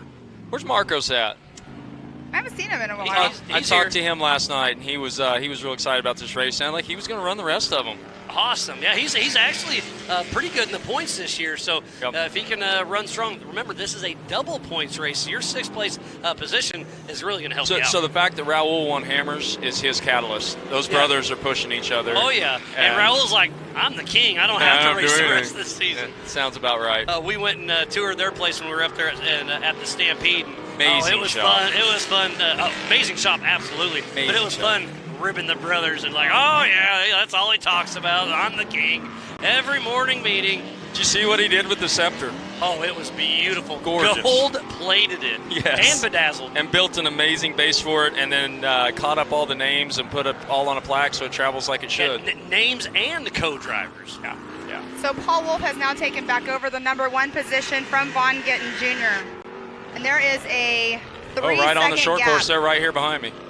Vaughn's on him, headed up this hill. Vaughn Gittin Jr. battling with that's not too wide right there, but they made it. And Brett Harrell, I believe, is a lap down, so hopefully he'll pull over and let Vaughn get around, or Vaughn can stick a nose in. But he's not getting it. The dust is even getting thick on the short course. Siren. We got a lot more racing coming up tonight, Miles. Yeah, that switchback racing is going to be a lot of fun. It starts at 6 p.m. and races for a couple hours, and then 8 p.m. they're going to do a jump out of the plane and do I didn't know we'd made that public yet. Oh, it's on my notes. Okay, well, I knew it was just something happening, but I guess I can talk about it then. Let's hear it. So that's actually some of the guys that have been training me that I skydive a lot with. Okay. That are really, really good friends. Look on screen. I'm not sure who that is. That's they Vaughn were Gittin sideways Jr. on that hill. Oh, he's backwards on that hill. Backwards. Not sure what happened. Well, hopefully somebody. I don't know if he can get drive back up. So something's wrong with the front end. And again, I believe that's Vaughn Gittin. That's the second. Yeah. No, that's the up. He's straight on the hill. No, that's coming down. That's coming down. That's coming down right. the V-notch. You're right. So somehow he did bounced he roll and got over. Well, did he you turn can around? always drive like Tomater and go backwards. He's got. It looks like he does have rear-wheel drive only. That is a tough break. Vaughn Gittin Jr. was running so strong, and him and Brett Harrell were battling, and not sure what happened to Vaughn. I'm sure we'll hear later, but tough break for Vaughn Gittin Jr. Well, and Darian Gomez is up there in that number 3 spot right now. Actually, he just got taken out of the 3rd spot by Eric Miller, but he's running in that 4th position. Eric Miller's moving his way up the pack. He was in 3rd the last lap, too. Wow. So, so Terry, back to our flag drop. I I got lucky enough that I've been getting to do some of the mobility driver training for the military and the SEAL teams. And Curtis and Sarah, they're here dropping the flag, do the skydiving training for the SEAL teams. So we've got to know each other, and I started jumping with them. And tonight at 8 o'clock, you're going to want to be down there. They're going to do some cool stuff, and then they're going to bring in a ginormous flag for the national anthem. They're going to skydive with a flag. A 20 by 30 flag. So I think we got it a looks slow-mo. like he's got a shocks in the rear end or not running right. We're going to have a slow-mo of Vaughn Gittin Jr. coming down that V-notch to see if we can see exactly what happened. I mean, he's bottoming out. That's going up the knockout. See, watch. When he's doing it, he's completely bottoming out. It's like his shocks are broke or something. Right rear or something. Tough break. So, all right, here's the V-notch. He's already sideways. I can't tell what happened. So Brett Harrell's way. Okay, we're backing up. They must have tangled up coming down this hill. Look at him, nose to tail in the dust. We're lost in the dust. So we don't have a clue what happened. Did he tumble? There's 2 ledges there. I'm guessing that Vaughn got sideways in Brett's dust and just kind of missed that ledge. It's hard to see right there. They did a really good job of recovering and backing down and not trying to turn around, though. There's Zandy Willems on screen for just a moment, and they're coming across the Rigid Ridge. So, yeah, Miles, 8 o'clock. You're going to want to be down in Thunder Valley and watch these opening ceremonies. That's awesome. And then after that, we'll do the knockout grand finale to get that wrapped up. And then at 9, we open up the drag strip. We got live music at 10 and 11 at Coconuts and the concession stage. And then a big fireworks show tonight. Oh, really? I hadn't heard that part. A big fireworks show to round out the evening. Is there anything here that doesn't go big? Nothing. So are you racing the switchback? Yes, I am. In the Can-Am? Don't tear it up. Remember, you got to race actually Sturgis. We didn't do anything. We jacked it up, checked stuff, and it was fine after the race. You still have another race. Don't tear it up. No, I'm looking forward to switchback. I think it'll be a lot of fun. Well, Pam, kind of catch us back up with the scoring and timing. Looks like we have 2 laps yet to go. Yes, we have Paul Wolf in the number 1 spot, Vaughn Gittin Jr. number 2, Josh Bleiler in the 3rd position, Eric Miller in 4th, Darian Gomez 5th, Lauren Healy in that 6th position. Bailey Campbell just crossed over, and she's now in that 7th position. And then Rusty Bleiler in 8th, and those are the only ones that are out have completed lap 5. So it's going to be a race to the finish. The attrition is starting to come through. There's the Amsoil Hot Pits. Is that Eric Miller? Looks like it. It sure is. Eric Miller's coming into the hot pits.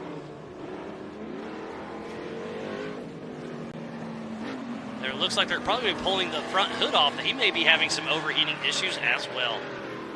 It's hot, and it's a lot hotter back in the trees. That dust's hanging. Everything's getting plugged up with dirt. Leah, she's messaging me because we were talking about Eric not being on it, and she said that maybe he was just drinking a cold brew coffee and just chilling for a minute. You never know. No, she said he actually thrives in adverse conditions, and he's like a cheetah. That's what she's saying. Like a cheetah. She's funny. What a wonderful day it has been, or wonderful week it has been here at Visions at Mid-America Outdoors. We are rounding out the 4400 Unlimited race here for Ultra 4 Racing, presented by Progressive Insurance. Look at the dust. As far as you can see, it's a little bit of dust everywhere. Just to the right is the Rigid Ridge. Look at that American flag on top of the hill there. 100-foot pole. Isn't that amazing? Like you said, the Robinettes, if they do it, they go big with everything. That's something I'll mention about the drop tonight, too. Everybody knows I'm a veteran and I'm passionate about the flag, and a lot of people are. One of the things with the flag is the respect to keeping it off the ground. The flag coming in from the sky tonight will hit the ground. It's not a flag. It's an exhibition banner. Well, that's a good perspective to give us. Thank you, Terry. Because the first times I'd seen it, I asked those questions because I got upset. So if people see that tonight, that's the case with what's going on. Yeah, with thank you for giving us head up, because we know Robinettes, they're very patriotic, so it's really great to see them do all that stuff. And touching the ground's not a good thing. So but it's cool to give us a heads up. Yep.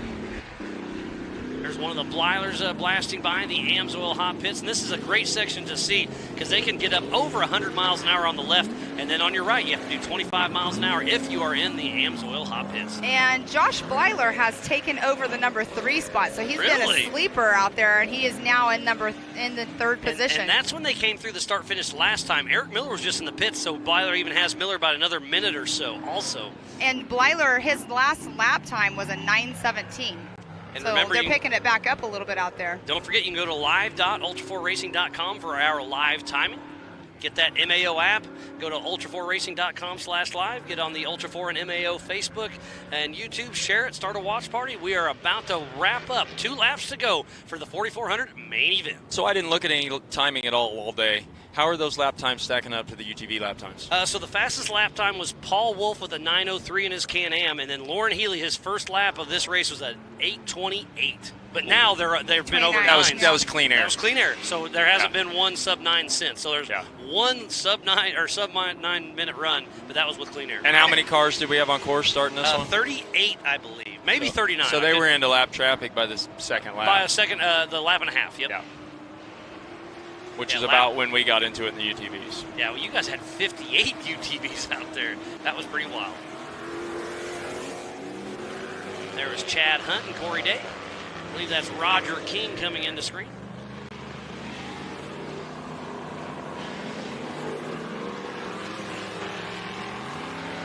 That picture right there on screen does not do any justice to how steep that hill actually is. The Talladega turn. We took it in my truck the other day with the trailer behind it. Setting up those flags, and you're like, can we make it? I'm like, yeah, momentum's key. Going downhill, I was a little bit nervous, but... I was nervous because I was riding with you. I don't blame you. I can drive. There's Liam Morris heading up the knockout hill. And there's Darian Paul Gomez. Horschel in the dust behind Chad Hunt.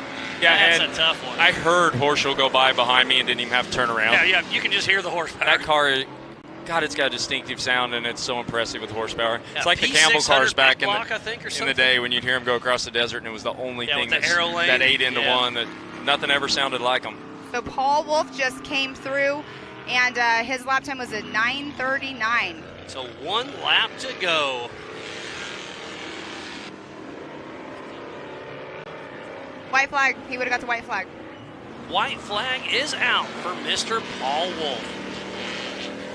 How far back's Vaughn getting? Yeah, I'm wondering because Bleiler and Eric Miller. I really think Vaughn had 2-wheel drive when he left here, just by the look of it. So I'm curious and some shock issues. I'm curious what this lap will look like, if he can maintain that or where he's going to end up.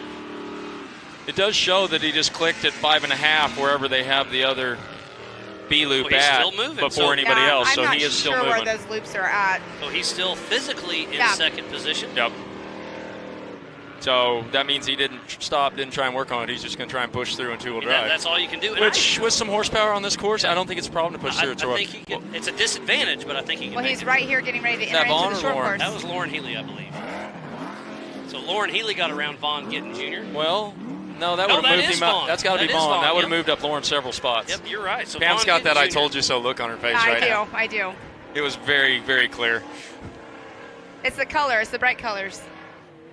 Let's see what his lap time was. His lap time was still a 10:40. I mean, that's way behind, but right now he's sitting in that second position. And now Vaughn has quite a bit of clean air in front of him, so as long as he can stay smooth and consistent, he's it doesn't look like that front end is pulling. No, and this is going to be difficult on the uphill.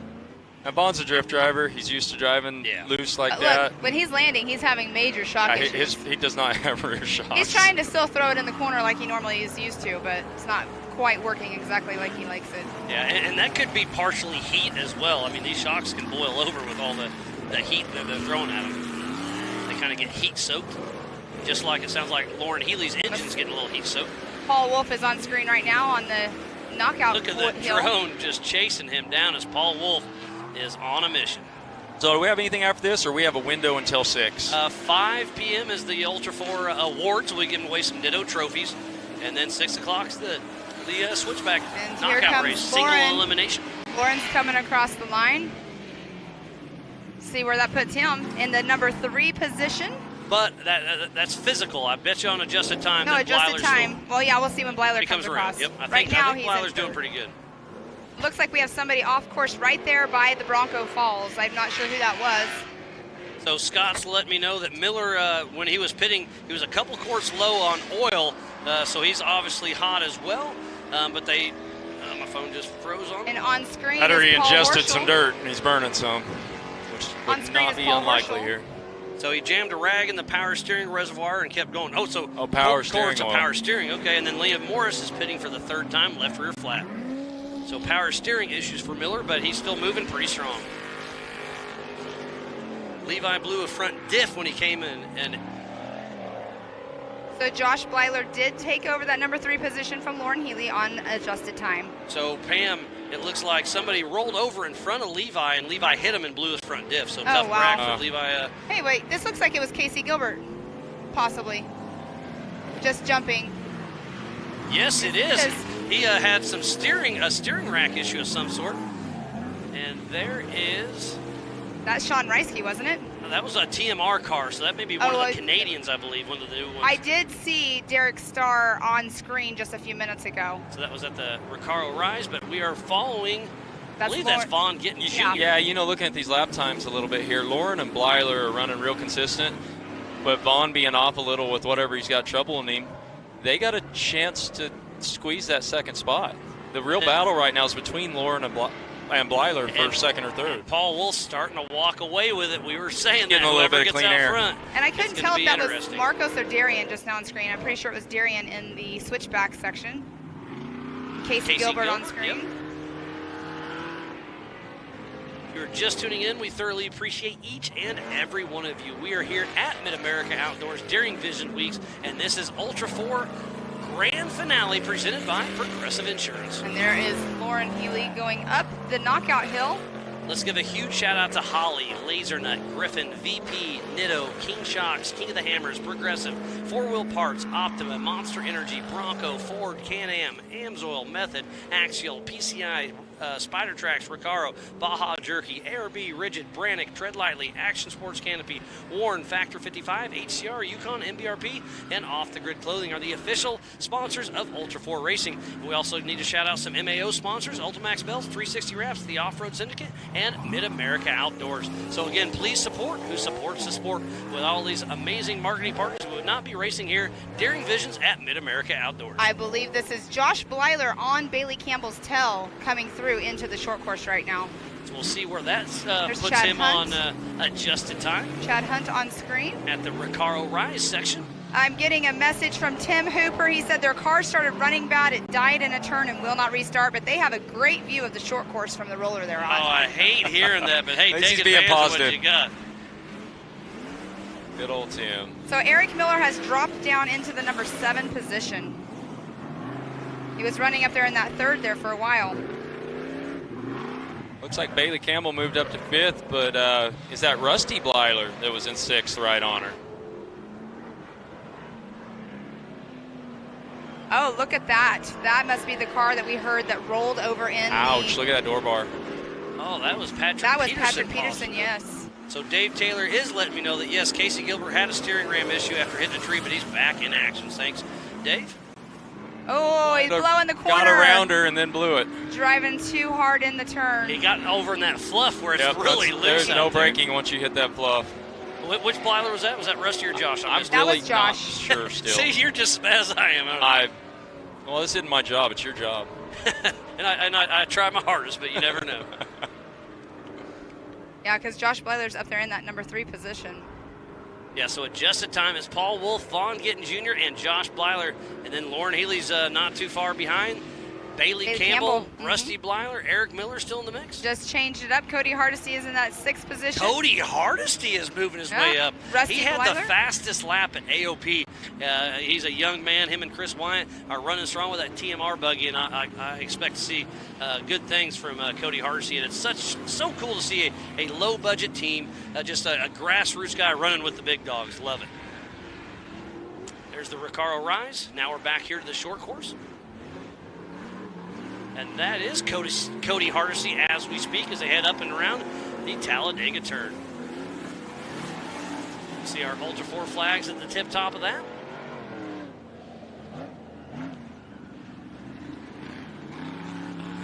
Cody Hardesty still running strong out there. The FPV drone chasing him around. Now we're going to turn around and chase down Bailey Campbell. I love how they just like do a hard turn and follow somebody else. Yeah, we need to give a huge shout out to Take It Live, Rock Racing TV, and Live Race Media, to all of our production crews out here. We have a whole lot of still photography as well. We have D-Pat out there, Foster, and Karen, and Curtis. There's just, it takes a whole team to bring this all together to put it out in front of you. Paul Horschel's on a mission too. Oh, and it looks like Blyler gets around somebody. Well, that might be lap traffic. I'm not really sure. Boy, look at that dust cloud. Whew. I'm glad I'm not in that dust cloud as they're below the High Lifter Park right there. The High Lifter Extreme Course. They've been out here representing all weekend. And there is Paul Wolf right now getting ready to come in. He will be getting the checkered flag. Wow, so Paul Wolf got out front, battled with Lauren Healy, but it looks like it's his day to shine once again. He's done well in the rock bounce, and he's done well in his 4900 car, and now he's about to win unofficially the 4400 Unlimited class. Paul Wolf gets the checkered flag, and Chris Hickman is all excited. He's skipping over there. Paul Wolf has just owned the week. I bet you he's got more trophies here at Visions than anybody else. And his lap, he bumped up his lap to a 9:01. Paul Wolf puts on a clinic during Visions. He won or podiumed in almost every single event he entered. Wow. He raced that car in the SRS rock bouncing, got second with his UFO. He got first at Ultra 4. In the UFO, first in Ultra 4 in the Can-Am. He did well. He got second with his Can-Am in the shootout and something else. I mean, he's raced a little bit of everything. There's Paul Horschel still pushing strong. But Paul Wolf, the man to beat, and I don't think anybody's got – he did start out front. This race is on adjusted time, so it could change up, but I don't think anybody's got anything for him. No, I don't think so, Miles. And that is saying something there, too. Both races, he started out front. Qualifying mattered a lot. That clean air makes a huge difference here. Absolutely, and everybody knew that, and that's why Paul threw it down like he has. So Paul and Lauren were tied for the Western Series points, so obviously he's going to pull away because this is a double points race over Lauren Healy. All right, do we have any of the competition coming in right now? I don't see anybody that is on. Nobody on the leaderboard. Lead lap.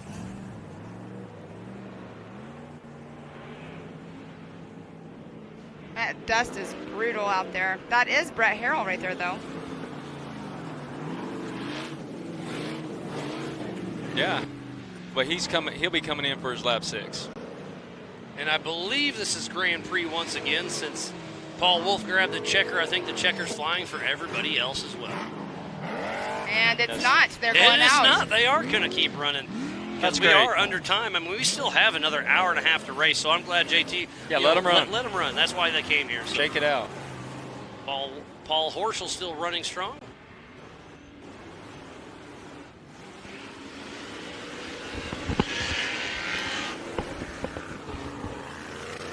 One more lap. Mitchell Sweat's kind of telling me he's in that 5th spot, and they're going to push hard to try to stay in that top 5. He's the crew chief for Paul Horschel, giving me a big thumbs up.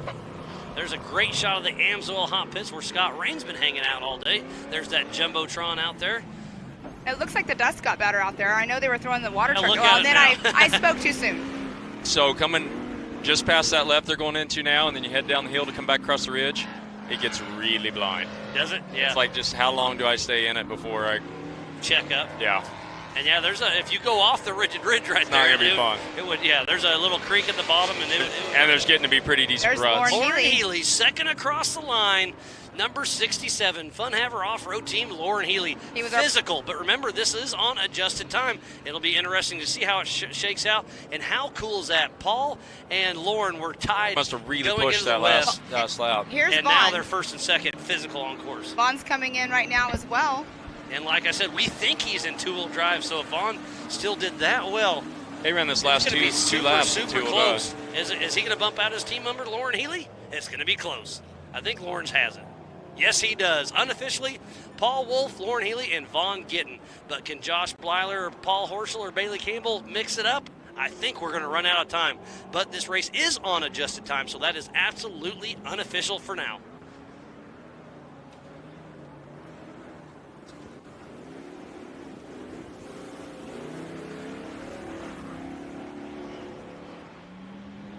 Let's see who that is coming into the short course over here. That will be Zandy Willems. He's entering into the short course.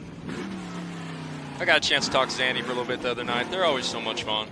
Oh, the whole Rufus Those guys are Racing here team to is enjoy. Awesome. Yeah, Bailey bumped into him in the Lazy River a couple days ago and floated around for hours with his wife Angie, and they had a great time. I actually went and made a few laps the other day in Lazy River. I've jumped in twice for a minimal time with the family. It's been great. Obviously, we've all been super busy, but Jason and Brad both said, hey, take a time out when it's convenient. Go play with the family. Let them enjoy the facility as well. So, again, a huge shout-out to everybody here on the Mid-America Outdoor staff.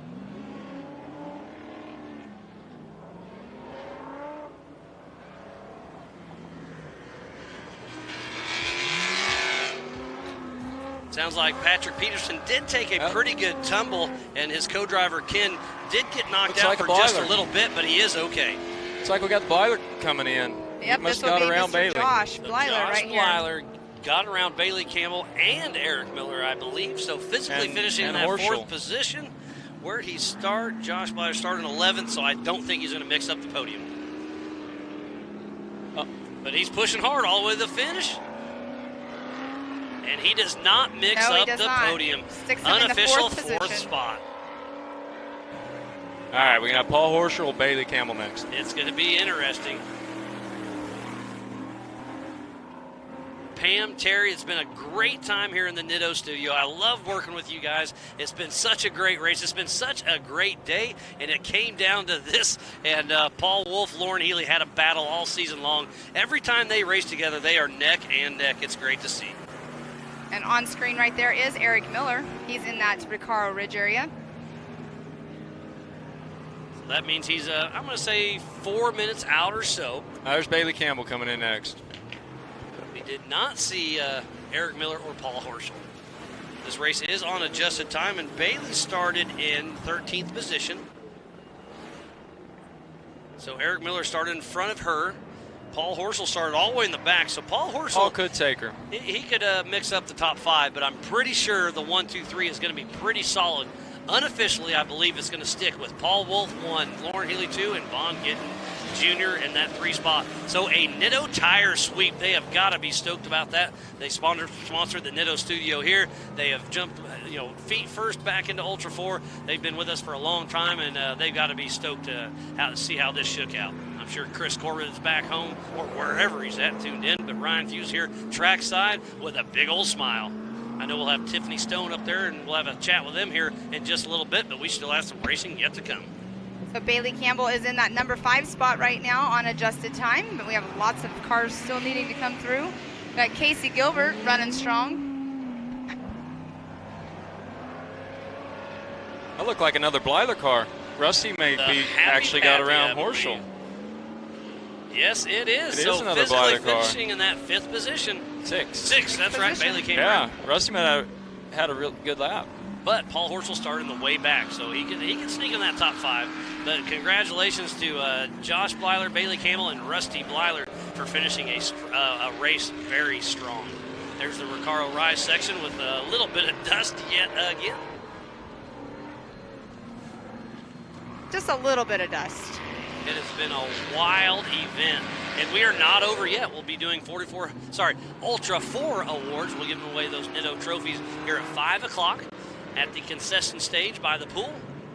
And then tonight at 6 p.m., we start out the Thunder Valley Extravaganza. We got a lot of stuff going on tonight, and it's going to be a ball.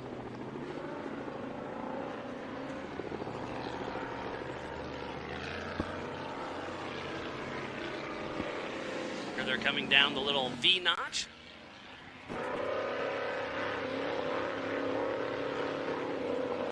That is a very steep hill. The other day during the hill climb, they were actually going up that hill, not down. It is very, very steep.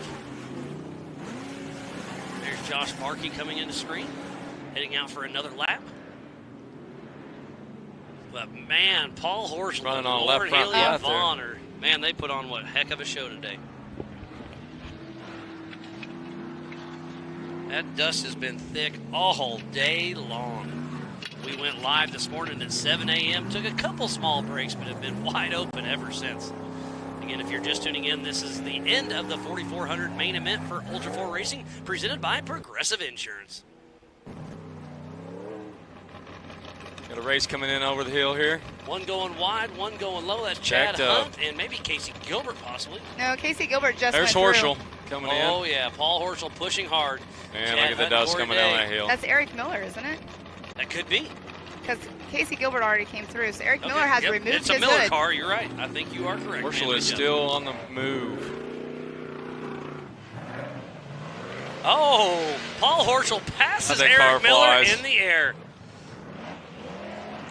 Paul Horschel gets around two-time king Eric Miller. All right, where'd it put him? Paul Horschel moves Number into 5 fifth position. Eric Miller in that 10th position. Again, it's still unofficial, but it looks like it's going to stick. Yeah, I don't think we have anybody on adjusted time that's going to shake up the top 5. There's Roger King coming through the Recaro Rise. Well, Pam Miles, I think I'm going to go. All right. Always a pleasure. Out. Thank you for being a Mid-America Outdoors ambassador, coming up in the booth with us and having fun. And we'll see you tonight at the Switchback. Yep. Always a pleasure, buddy.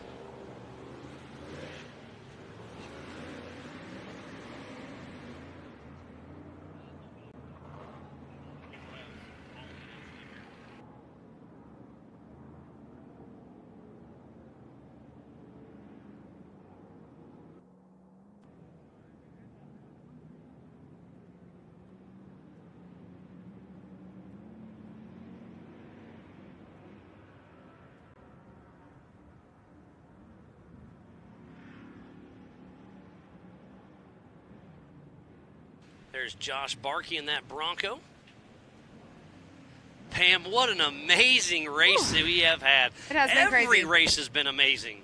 I know Paul Wolf's probably down there super stoked on his unofficial win right now, as we saw Chris Hickman skipping across the grass. And hollering. But what a successful weekend. Bailey Campbell just pulled off to the side down here at the bottom of the race course. She may be getting towed in by JT Taylor and his Can-Am. Tough break for Bailey Campbell.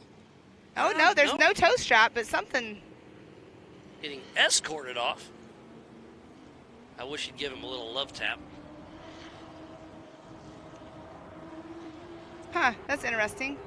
Again, thank you everybody for tuning in. We need to give a huge shout out to Holly EFI, Lasernut, Griffin, VP, Nitto, King of the Hammers, Progressive, 4 Wheel Parts, Optima Batteries, Monster Energy, Bronco, Ford, Can-Am, Amsoil, Method Race Wheels, Axial RC, PCI Race Radios, Spider Tracks, Recaro Seats, Baja Jerky, ARB, Rigid, Brannick Motorsports, Tread Lightly, Action Sports Canopy, Warren, Factor 55, Off the Grid Clothing, MBRP, Yukon Gear and Axle, and HCR are the official sponsors of Ultra 4 Racing. Also, the sponsors of Mid-America Outdoors are Ultimax Belts, 360 Rafts, the Off-Road Syndicate, and Mid-America Outdoors. And look at the pool. Please support who supports the sport. Yeah, what a great shot. So they're watching themselves. Give yourself a big old wave. Hi. The Nitto Put studio. your arms high in the sky.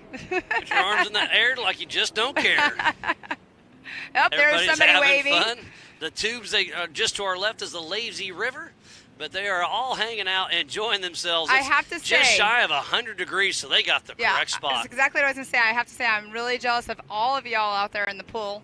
We're up here. It's we're under the shade. It's warm, but it would be nice to dip our legs in the pool at least. But again, thank you to everybody there at the pool for tuning in. We've enjoyed it. I see some water guns still going on. The tubes are flying around, and everybody's having fun up at that pool, and that is the ticket right there. And to be able to get in that pool, you do have to have a camp pass or a cabin. You have to be an overnight stayer to be able to get in that pool. So I'm not sure what this car number is going out. Is that Roger King coming through, going out on another lap? 124, Roger King.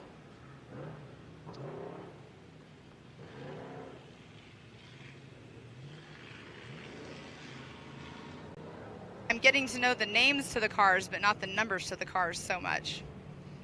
Learning, Miles. You're doing a great job, Pam. Like I said, I love working with you. We have a great dynamic. I hope everybody else likes it as well. But what a wonderful day.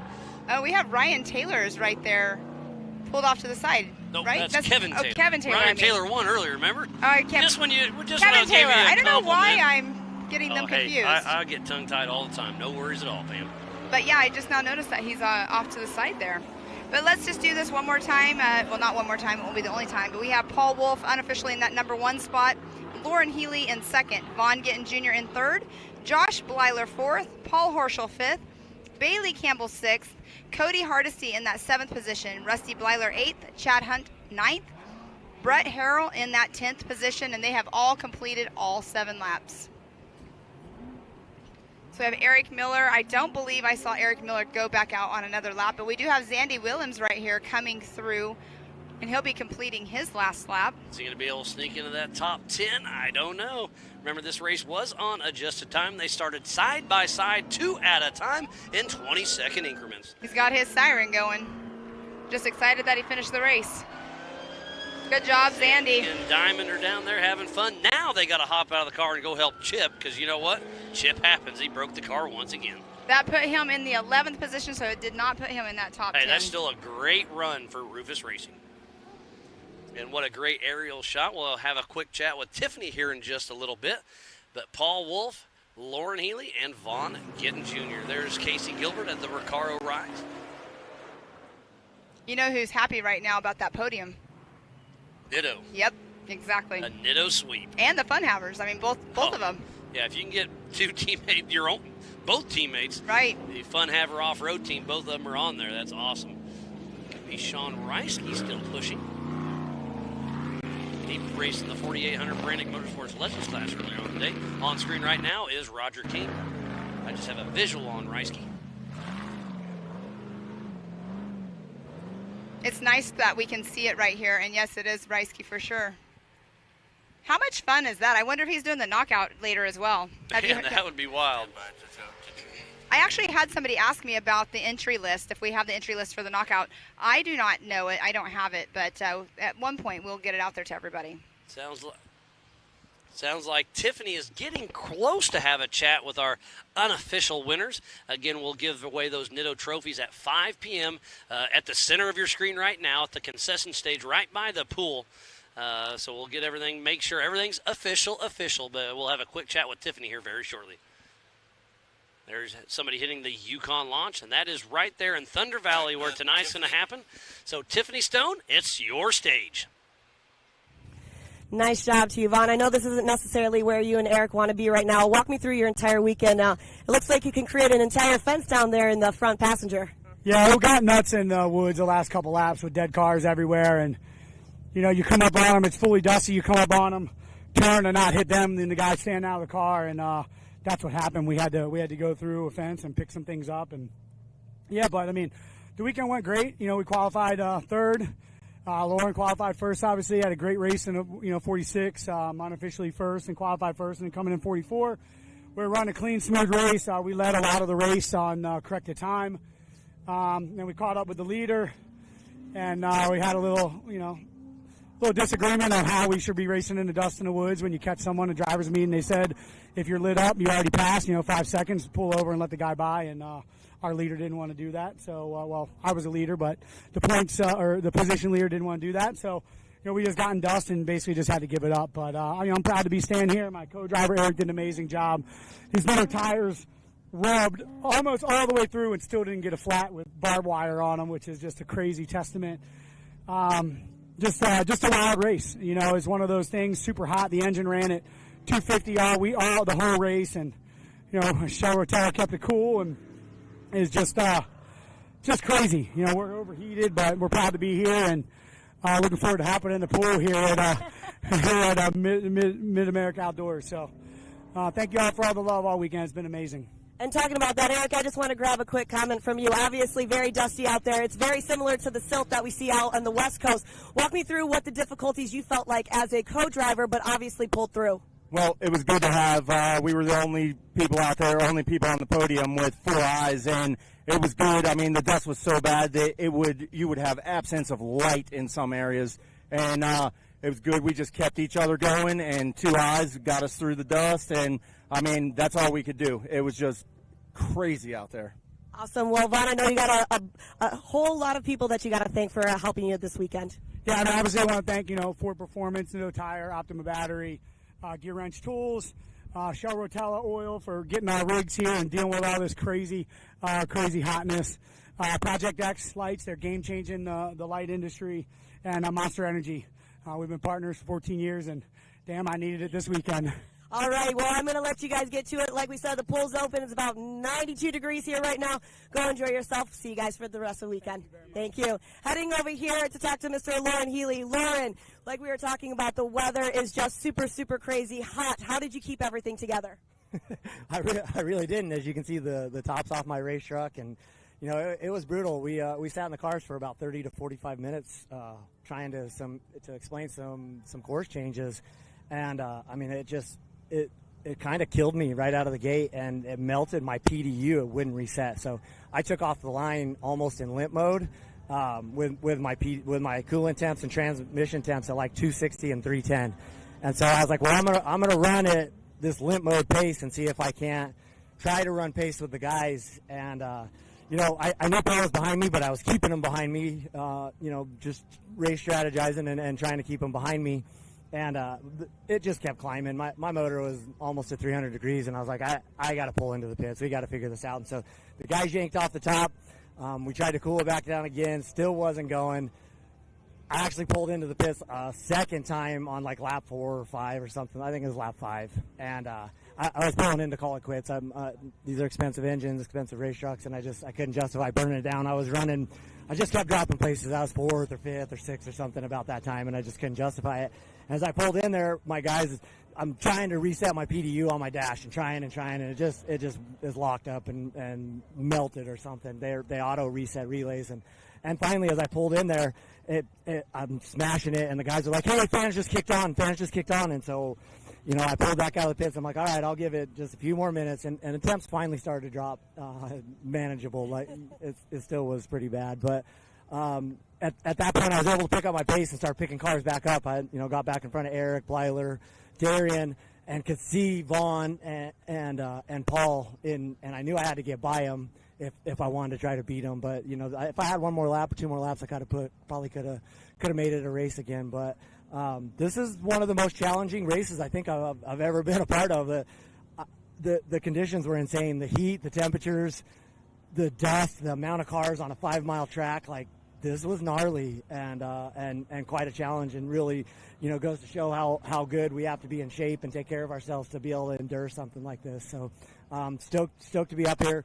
What an amazing day for Funhaver Off-Road. Vaughn, won in the 4600. We got 2 Broncos up here on the podium in second and third. We're sitting in the running in the championship points. Like, that's all you can ask for.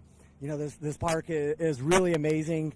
I think this was insane. The way, they've been hosting amazing events, but 160 Ultra 4 cars showing up is just, I think they're like, oh, wow, the things are going to get crazy. So I can't wait to see how everything develops here. The future is so bright for Ultra 4 and everything out here. So a huge thanks to all my sponsors. Like I said, these Ford Broncos were killing it. Magneto tires, no flats. We put brand new tires on, and looking at them, they look like they just ran KOH. These rocks are so abusive on the tires. I've never seen such a short mileage course tear, chunking out tires like this. So, MBRP exhaust, my JGRE Ford Performance motor was just, I can't believe it endured 300 degrees out here. I just kept waiting for it to blow the head gaskets and puke everything out of it. So, really, really, really proud of our team. Huge, points kick for us, and can't wait. And, we were out here, working with Fox Shocks all weekend, and Bond was running the live valve shocks, and they've developed the short course setup on this truck, and I think Paul will tell you I got my short course setup dialed, and we're going to play a little bit later tonight. So awesome. Well, thank you so much for joining us this weekend. Of course, thank you for everything that you do. Nice job with that 2 and 3 for Funhaver. Moving over here, Paul. Paul, I know you've got to be sweating. Obviously, you ran back-to-back 4900s for the UTV, 4400s for here. Sat on the starting line for a little longer than we anticipated. I'm sweating. You're full in a fire suit right now. Walk me through your weekend, finishing it out here at MAO. Yeah, so we obviously sat on the starting line, which I think it was a good move by JT. Of course, it sucks sitting on the starting line that long, but in the UTV class, there was a valley that a ton of people got stuck in and rollovers and had winch lines across it, and it was just a real bad spot. And so just to save the headache, you had to go through and tell all the drivers the course change, which I respect because I've been in the opposite side of that where I didn't get told the course change and missed it. So I'm glad he took the time to go through everybody. It definitely wasn't the greatest idea to sit in the car while he did it, but it happened. Car ran great. Joe Thompson builds a heck of a car. I know me and Vaughn, I think I backed into him once on an accident. Got into lap traffic. The lap guys just didn't seem to move or didn't have nowhere to move to. So I'd have to just sit there in the trail and wait. And then the guys behind you you're trying to outrun would catch you, get right up behind you. And there's a gray area. I don't know. Technically, I guess maybe you should let him go. Maybe you shouldn't. But at the same time, I'm waiting on the guy in front of me. So I don't think I should let him go. So I took back off. A little racer disagreement with us. But, hey, it is what it is. I guess next time they'll just have to move me. And going on forward, though, car held up great. Nitto tires held up awesome. Race line wheels, they took a thrashing. I bounced these tires and wheels into some nasty rocks. Same thing with RCV axles. And the car did great. It held strong all weekend. Super happy with it. Again, huge shout out to Chris Hickman and Heidi. They helped me let me race their car, I guess, technically. And also Crown Performance, Crown Racing, Ryan Tewksbury and his wife, they help support us, help get us to the races. So definitely make this possible for us. Really appreciate everybody that pitches in. All my pit crew, they've been out there in the heat all day thrashing. And actually I didn't have to use the pit, so they got a little easy day, but they still had to sit out there in 90-something degree weather in the blazing sun. So real shout out to them. I appreciate all the work they did. And I think me and Lauren are going to go run the switchback racing tonight in the big cars, since I think they're both together and in one piece. So we'll see who comes out on top there. Awesome. Well, nice job. A big congratulations to the top 3 finishers, 4,400. Way to round out the weekend, especially like we were talking, Paul. You've been here all week, multiple classes, multiple wins in those as well. So back up to you guys. Well, thank you, Tiffany. What a wonderful showing they had. Again, a huge congratulations to Paul Wolf, Lauren Healy, and Vaughn Gittin Jr. And I love to hear that Paul and Lauren may be running that switchback head-to-head tonight. They've got such a fun rivalry out there. And it sounds like, Pam, I've had a great time with you today, but it sounds like you got some work to go do, so we'll let you sign out. Pam, always a pleasure. Thanks for everything. Yeah, thanks. I'm going to go get the trophies ready for tonight, and we'll see you over there. All righty. Well, thanks, Pam Hall. Okay. And I'm going to bring back to this Nitto studio Mr. Scott Rain. How's it going, buddy? Absolutely outstanding. Absolutely outstanding. You look a little dirty.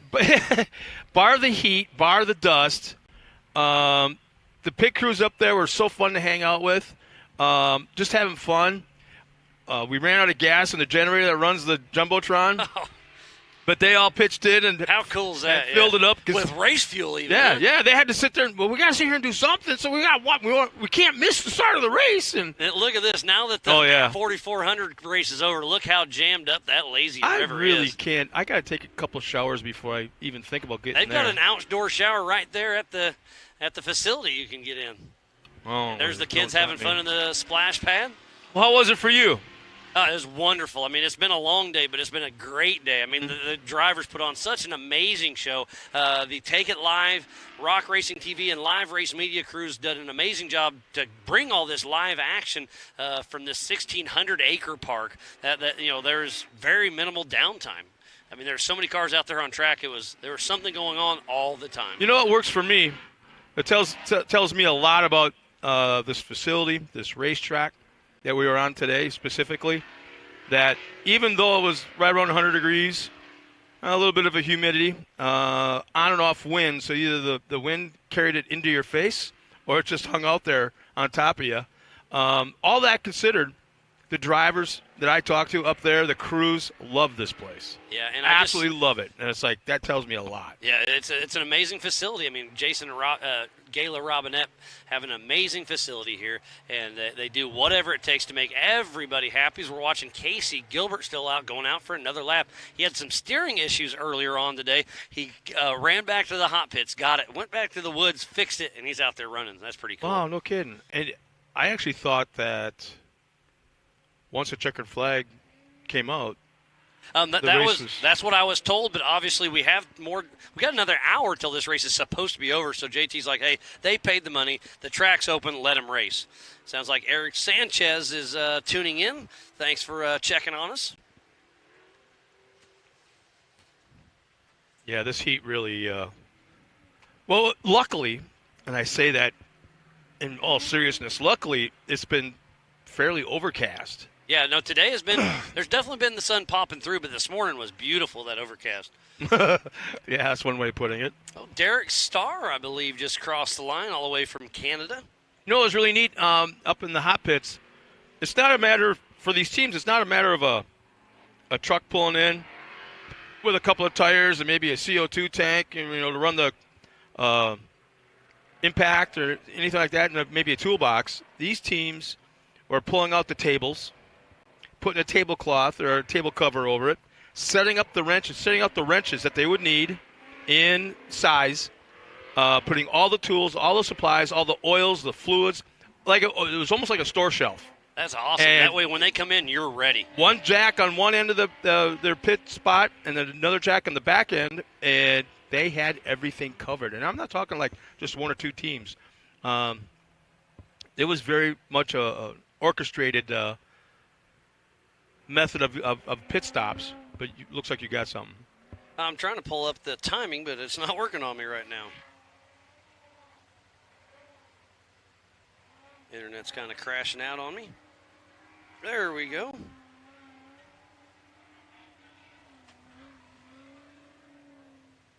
Somebody's coming down into Thunder Valley.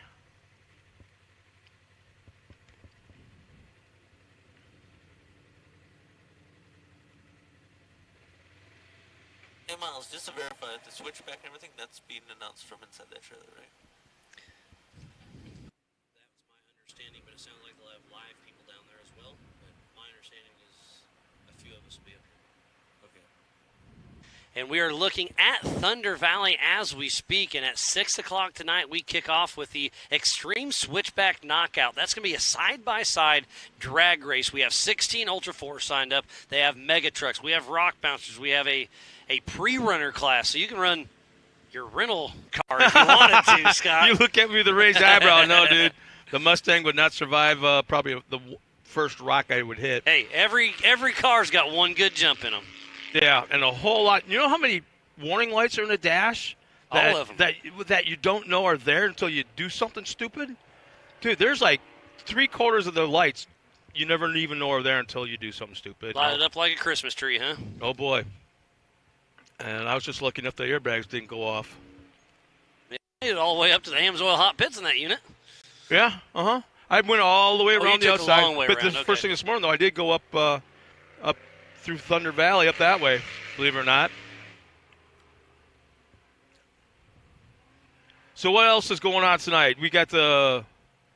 Yeah, so we Thunder Valley starts at 6 p.m. We have a motocross and pit bikes stunt show, and then the switchback knockout races start. So the big guys are going back out there again. Kenny and the guys are going out there and doing it again? Yep. Really? Yep.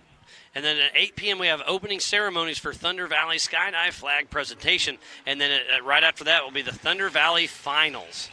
And then tonight, the drag strip will be up behind the shop in the main stage. Then we have live music at the concession stage and at Coconuts. And then we have a big fireworks show to kind of end the entire event. And Jason and Gayla Robinette, they don't half anything. They really put on a show. I know where you're going with that, yeah.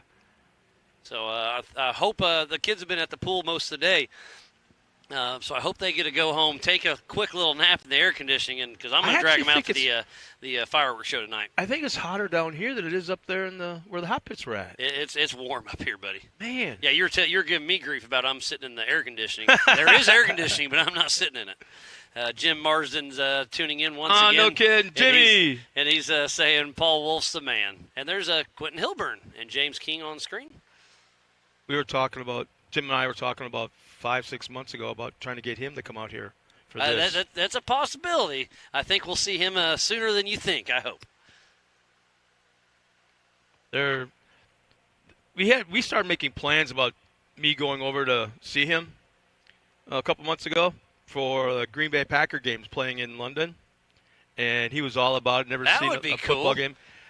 Turns out he kind of sent me a couple crying emojis and all this kind of stuff, and next thing you know, he says, I would love it to do it more than anything in the world. I can't even attempt to do his accent, but he's got a race that weekend. Well, racing's first for sure. So I'm thinking, man, I could go over there for a race.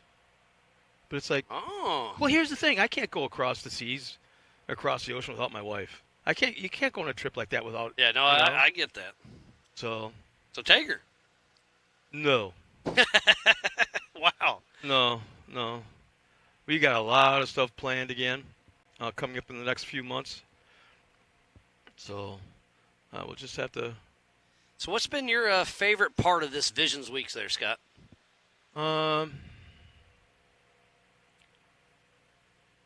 Let's see. It's really hard to pinpoint one thing or even two things.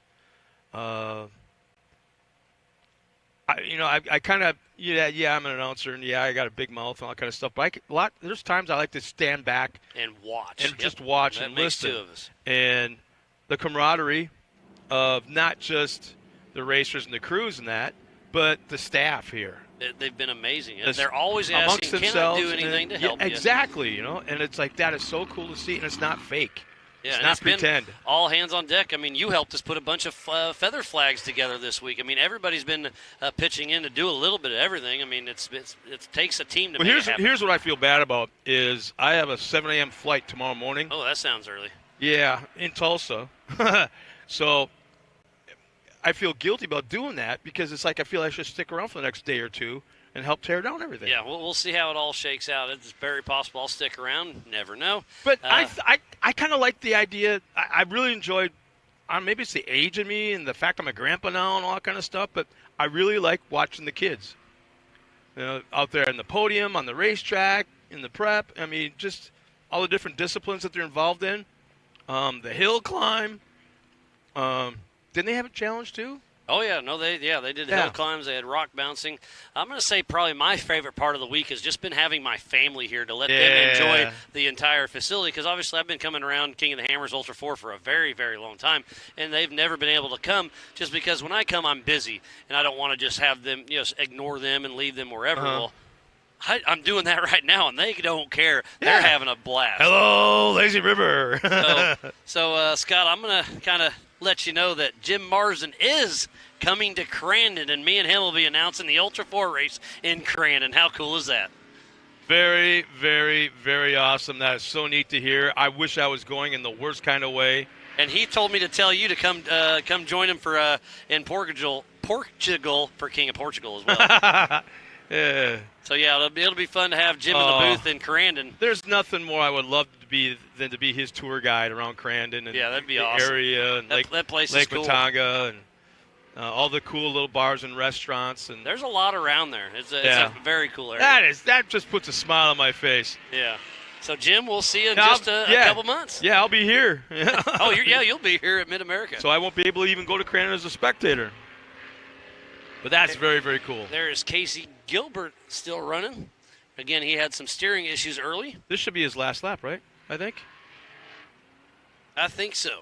Yeah. He doesn't tow all this way just to finish half of a race. Now, Miles, in a situation like this, like Casey's, are you in a survival mode, or are you kind of like in a? He's in a fun mode. He's here to race. He came here to race. He knows he's out of contention, but he's still running. You know who was absolutely scary fast coming through the hot pits the first lap was Lauren. Oh, he was on fire, wasn't he? Cutoff time is? Yeah, I know. On the schedule it says we're going to race till 4 o'clock, so I'm not sure if we're going to leave the track open for another half hour, 45 minutes. Sound like Casey pulled off. He's still out there. He's still out there? Oh, yeah, I can hear this Texas Speed Motor screaming. He's at the top of your course, top of your screen right now. There's a guy that's fun to follow on social media. What a goober. Oh, yeah, he loves having fun and Jeepers. And getting track host stuff. Including the Gomez brothers. I don't think there's anyone that has sunk more heavy equipment that is an than that guy. fact. He's got more tow bills on an excavator than I've ever seen, I'll tell you that. Well, this place is, withstood the test of Visions 2022. Yeah, so last year I was here for the inaugural Visions. It was amazing, and now the Visions number 2's gone. I can't wait for Visions number 3. So how was last year compared to this year? It was great. Last year was longer and a little bit more spread out, so I like a little bit of both ways. This year's been super jam-packed and busy, but it is 4 days to kind of get through it. Yeah. I don't know. I don't want to compare them because they were both amazing. Yeah. Last year was cool to have Dennis Anderson and his whole crowd here, so we switched that up a little bit this year. But we'll see. You never know with the Robinettes.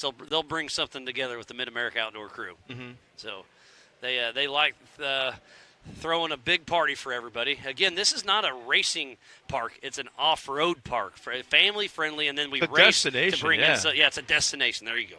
Yeah. And I'm just.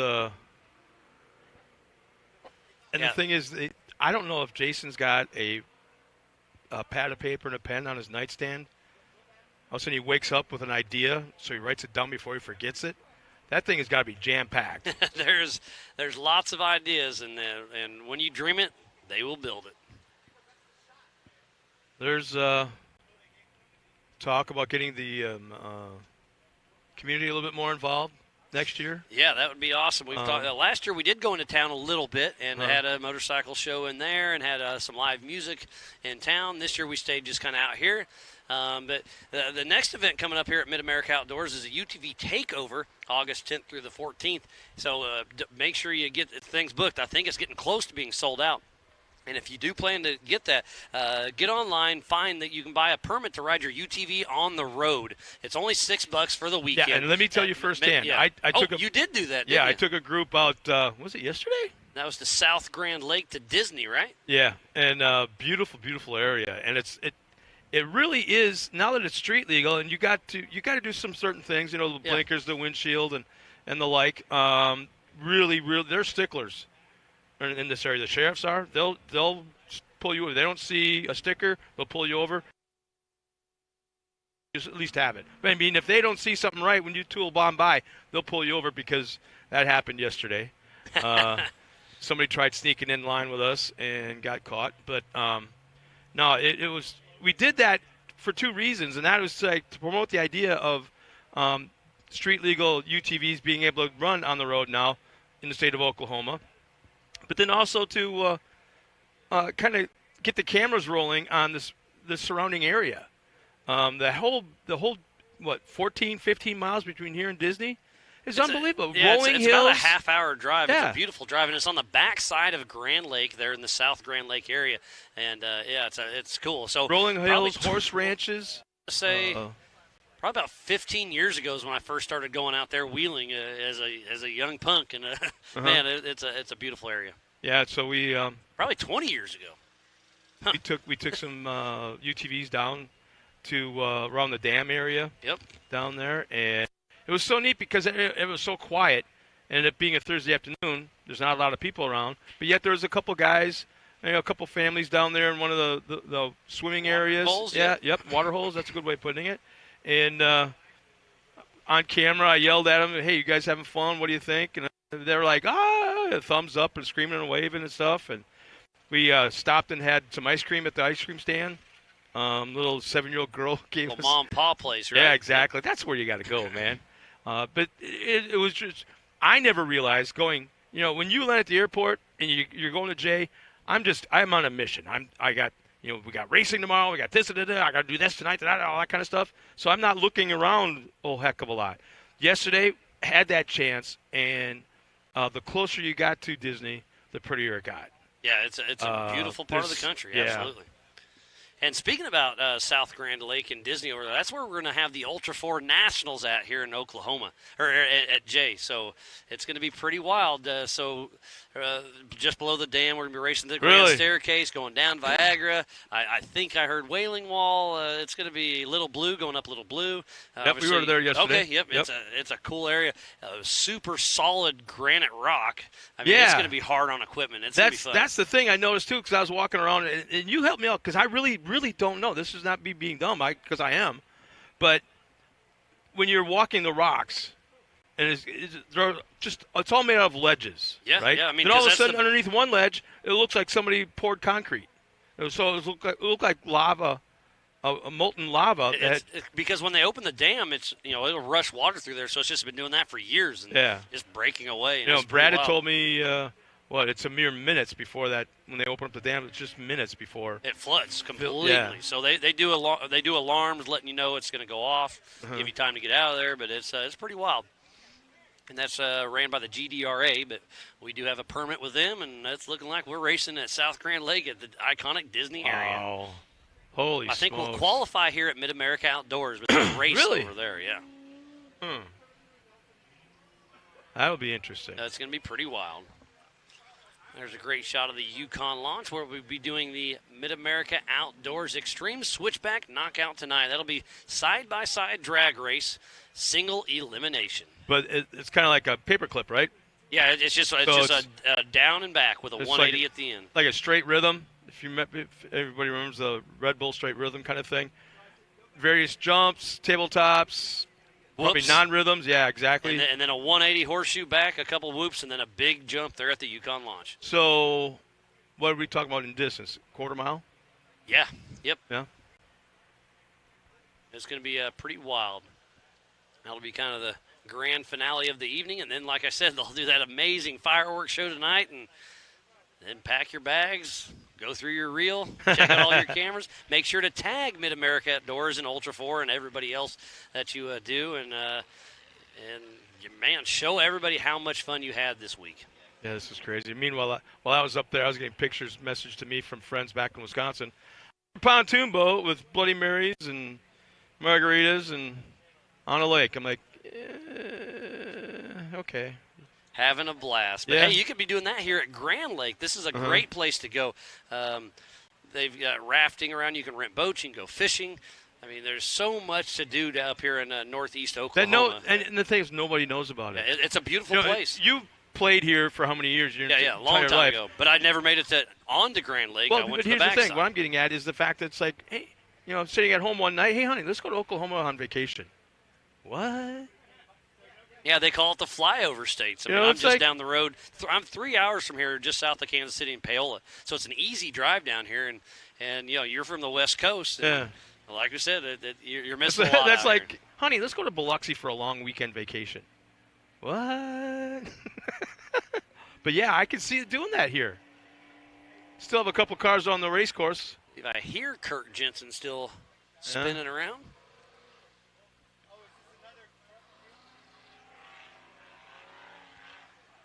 He's actually still on the throttle pretty hard. Obviously, if you don't have any Ultra 4 commercials, you're not too worried about obligations. Wow, he is still on it, clearing the tabletop right before the finish line.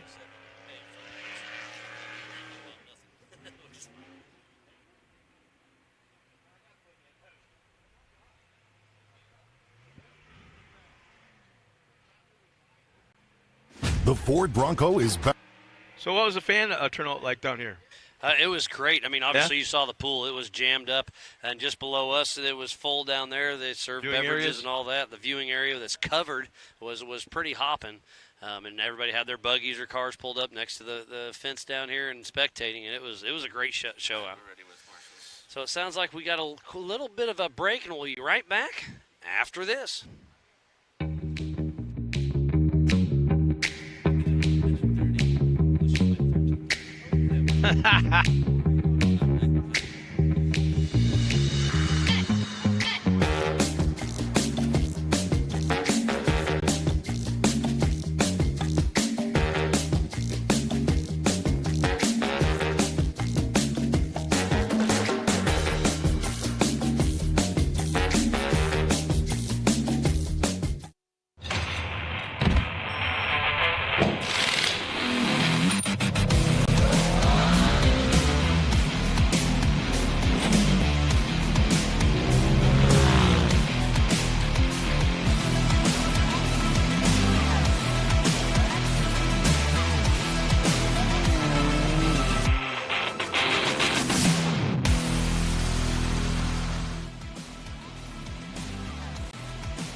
Ford Bronco is back, and 4 Wheel Parts is your Bronco aftermarket headquarters.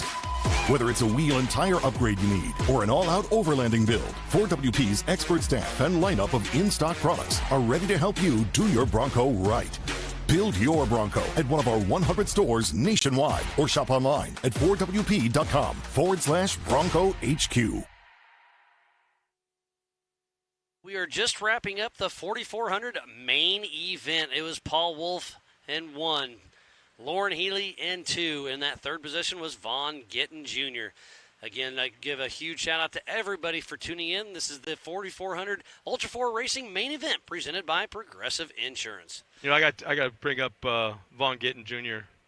specifically. It wasn't that long ago that he was a rookie on this series. Probably 5 or 6 years ago was the first time he's ever put anything in four-wheel drive, buggy-wise. Yeah, and he was literally. I mean, all of us knew who he was, and there was respect there. Actually, I didn't know who it was when he came into the sport. Nope. Really? But there was a lot of respect there from other drivers about who he is, and what he's done. And he came into this like a deer in the headlights, kind of thing. Did not take him long to kind of cement his footprint as one of the top 5, I'd say. Yeah, he started in the spec class, ran that for a little bit, and then built a really nice 4500 car, worked his way up through the ranks, and then built this new car. Yeah, and they got hooked up with Ford. Well, he always was with Ford. Yeah, he's been with Ford the whole time. Yeah. Teamed up with Lauren Healy, and they've really bounced off each other extremely well. And Vaughn Gittin was our national champion last year in the 4400 class, so it's really impressive. There's Eric Blaze as he's rolling the Yukon launch. I just wonder how many of these guys have, I won't call it heat stroke, but are basically overheating. Oh, it's come hot. across I couldn't this imagine. line. I felt bad for them when they were in staging, and we had to delay it by about a half hour when they're full race suit, full helmet, geared up to go, and just sitting there. I'm trying to remember who it was came into degrees. the hot pits, and that was the only reason is to I think you said throw Kurt down Jensen, if I'm not mistaken. Yeah, I don't remember. You're so good at that. Memories. But, yeah, that's all the reason. He was in there for like 10 seconds, threw down a bottle of water, and out they went. And I'm like, when I ran over there, no, he's just thirsty. Real hot. Cool him off. That's it, yeah. And obviously, he was if he was running the top 5, he probably wouldn't have done that, but he probably realized where he was at, and it was worth it. So, again, we will be doing the awards at 5 p.m. tonight. I believe those will just be recorded. So be sure to tune back in at 6 p.m. for the Thunder Valley start. Yeah, I don't think you're going to want to miss that. Freestyle motocross is really cool. But I can't wait to see the switchback. Yeah, well, I mean, we've got Ultra 4, we've got Rock Bouncers, we've got the pre-runners, and Mega Trucks. I think Mega Trucks are going to be wild. And they're the badass ones, I mean, man. it's a mini monster truck. Yeah, I rolled the pits, and I'm like, holy crap, he's here. Holy crap, he's here. I'm like, this is – well, I'll be honest with you. They kind of scare me now a little bit because there's really no control outside of the driver in something like that. Yeah, I mean, they've got a lot of monster horsepower. Monster trucks have that RII system that you always hear about. Somebody else can shut it down. Something happens or anything like that, you can shut them down via walkie-talkie kind of radio. These other trucks don't have them, man. And I think it was 2 years ago at the Jamboree in Indianapolis. Me and Dennis Anderson are up there. His kid's out there on the track. And him and I have known each other for years and years. And we both know better where to stand and where not to stand. We were standing probably 20 feet to the side and about 100 feet back from the starting line. And they get the green. Oh, no kidding, no. That green light, they take off, and I got hit right here with a rock that I saw coming at the last second. Didn't have a chance to do anything kind of evasive maneuvers. Dennis saw it coming. He jumped back because I think I probably looked at him. What the hell's his problem? Meanwhile, I got this rock right close to the thigh, huh? Yeah, upper thigh, real upper thigh, and it dropped me. It just dropped me, and I lost my breath. I kind of and then. And Dennis laughed at you. No, he was freaking out. I'm like, I never saw him like that before. He was kind of freaking out. He thought I died. So, and then anyway, some fan comes up and found what hit me. It was half a brick. Oh, man. So I got it at home with the Anderson kid signature on it. Weston last year here set a world record at 225 feet of jumping that king sling. Uh-huh. That was a spectacle to see, that's for sure. That was right there at the Yukon launch last year. Yeah, that's a cool family, though. Yeah, they like to have fun.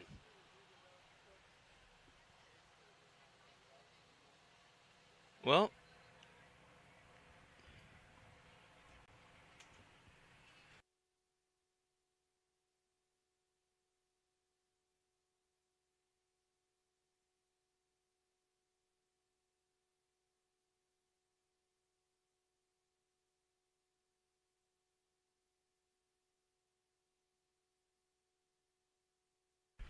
I think everybody here, racers and campers and recreationalists alike, are all kind of like just breathing right now, kind of kick back a little bit, grabbing something to eat, maybe hitting the pool in the lazy river and stuff, which, by the way, has a great daiquiri bar right next to it. Yeah, 2 coconuts right there. It's awesome. Oh, boy. And a great view of the track. Yeah. I mean, it's absolutely amazing here. Yeah, it's kind of hard to do winning interviews over there when you look up behind you and there's all these people in the pool looking down at you and going, kind of toasting, hey, you want one? Yeah, the pool deck is a great viewing area for the short course. Yeah, exactly. The wife and kids are still up there floating around, I'm sure. Well, good for them. Yeah, it's a perfect day for it. All I know for sure is if I was home right now, I'd be cleaning a stall. Better you than me. Yeah. I'm not much into horses, just horsepower. Yeah, me too. And so, speaking about that, I said it on accident, but Haley Boodle, she raced last night and won one of her classes. And her Instagram handle, she's a horse rider. Her Instagram handle is horse to horsepower. I was like, that's pretty slick. I like it. So again, the Thunder Valley starts tonight at 6 p.m. So be sure to tune into that. You've been throwing it out to quite a few people here this afternoon, giving them some props. I have to call out specifically the people in the restaurant, the store area. They're the first ones there in the morning, the last ones to leave at night, and it's the same people. It's not like shift work. And with a smile on every time. Uh-huh. Yeah, Tani, I don't know how she does it. I have no idea. She definitely gives it her all. And she's a butt kicker, too. Yeah, we've got a great team here at Mid-America Outdoors. Gus and his whole team out here working in the heat, getting it done. Angel's been flinging some Gus merch. was up there in the water truck. Oh, that was making him? one of the passes. Okay. Yeah, good. So I kind of, did one of the gestures of, hey, you want something to drink? And he put it into high gear. He put it in a 4-wheel skid, but not 4-wheel, 10-wheel skid. Came to a stop. You could tell that the wave of water in the tank pushed him even more. So I ran back, got him a couple bottles of water, and he gave me the thumbs up, and off he went again. So Gus is the man. Tell you, Jason and Gayla sure know how to pick a staff. Absolutely. And everybody likes everybody, and it helps everybody. And we can gaga all we want, but it's the honest to gosh truth. Oh, absolutely. It's been a wonderful, wonderful week here at Visions here at Mid-America Outdoors. And it's not over yet. We still have a full night. Let's talk about the rest of the season. What's the schedule look like? Let me get it pulled up right now. We are here in Visions for Mid-America Outdoors. Up next, August 5th through the 7th, is the Black Hills Throwdown at Sturgis, South Dakota. And then from there, we go. Jim and I go up you to guys the suck. big house at I hope Crandon, you still Wisconsin. listen because, Jim, you suck. That's over Labor Day weekend, and then we'll be back here at Mid-America Outdoors for Legends of the Fall. That's going to be a huge, huge event. You do not want to miss that one. And then don't forget, we still have the Mid-America Outdoors Championship Series that'll be running throughout the season. They're we racing. Got 3 races left? Yeah, you'll be here over Labor Day while we're up in at the big house. Blah, blah, blah. Over Labor Day weekend. And then October 1st, they have another race. And then Legends of the Fall, October 29th. for their main event. Halloween weekend. Yep, Halloween weekend for Ultra 4 Mid-America Outdoor Side-by-Side Championship Series and the NRRS Rock Bouncing Finals. This will be the first time I haven't been in Vegas for Halloween for a long time. Vegas would be an interesting place to be. It's definitely a people-watching weekend, no doubt. And Fremont Street, that you're on your own. I don't know if I'll ever go up there again. Just too crazy. Everyone's up there people watching, and there's some people. All in good fun. Just got checked in from Curtis, one of our Ultra 4 volunteers. Him and Katie are tuned in. They're doing a little drywall action. But, I'm sorry. But hey, they've been enjoying the live fluke. So, it's been a good time. And again, just thank ain't you that again. dusty. Nice. Oh, yeah. Yeah. You're plenty dusty there, buddy. Yeah. Again, I'm Miles Hasquist. Next to me is Scott Rain. That'd be me.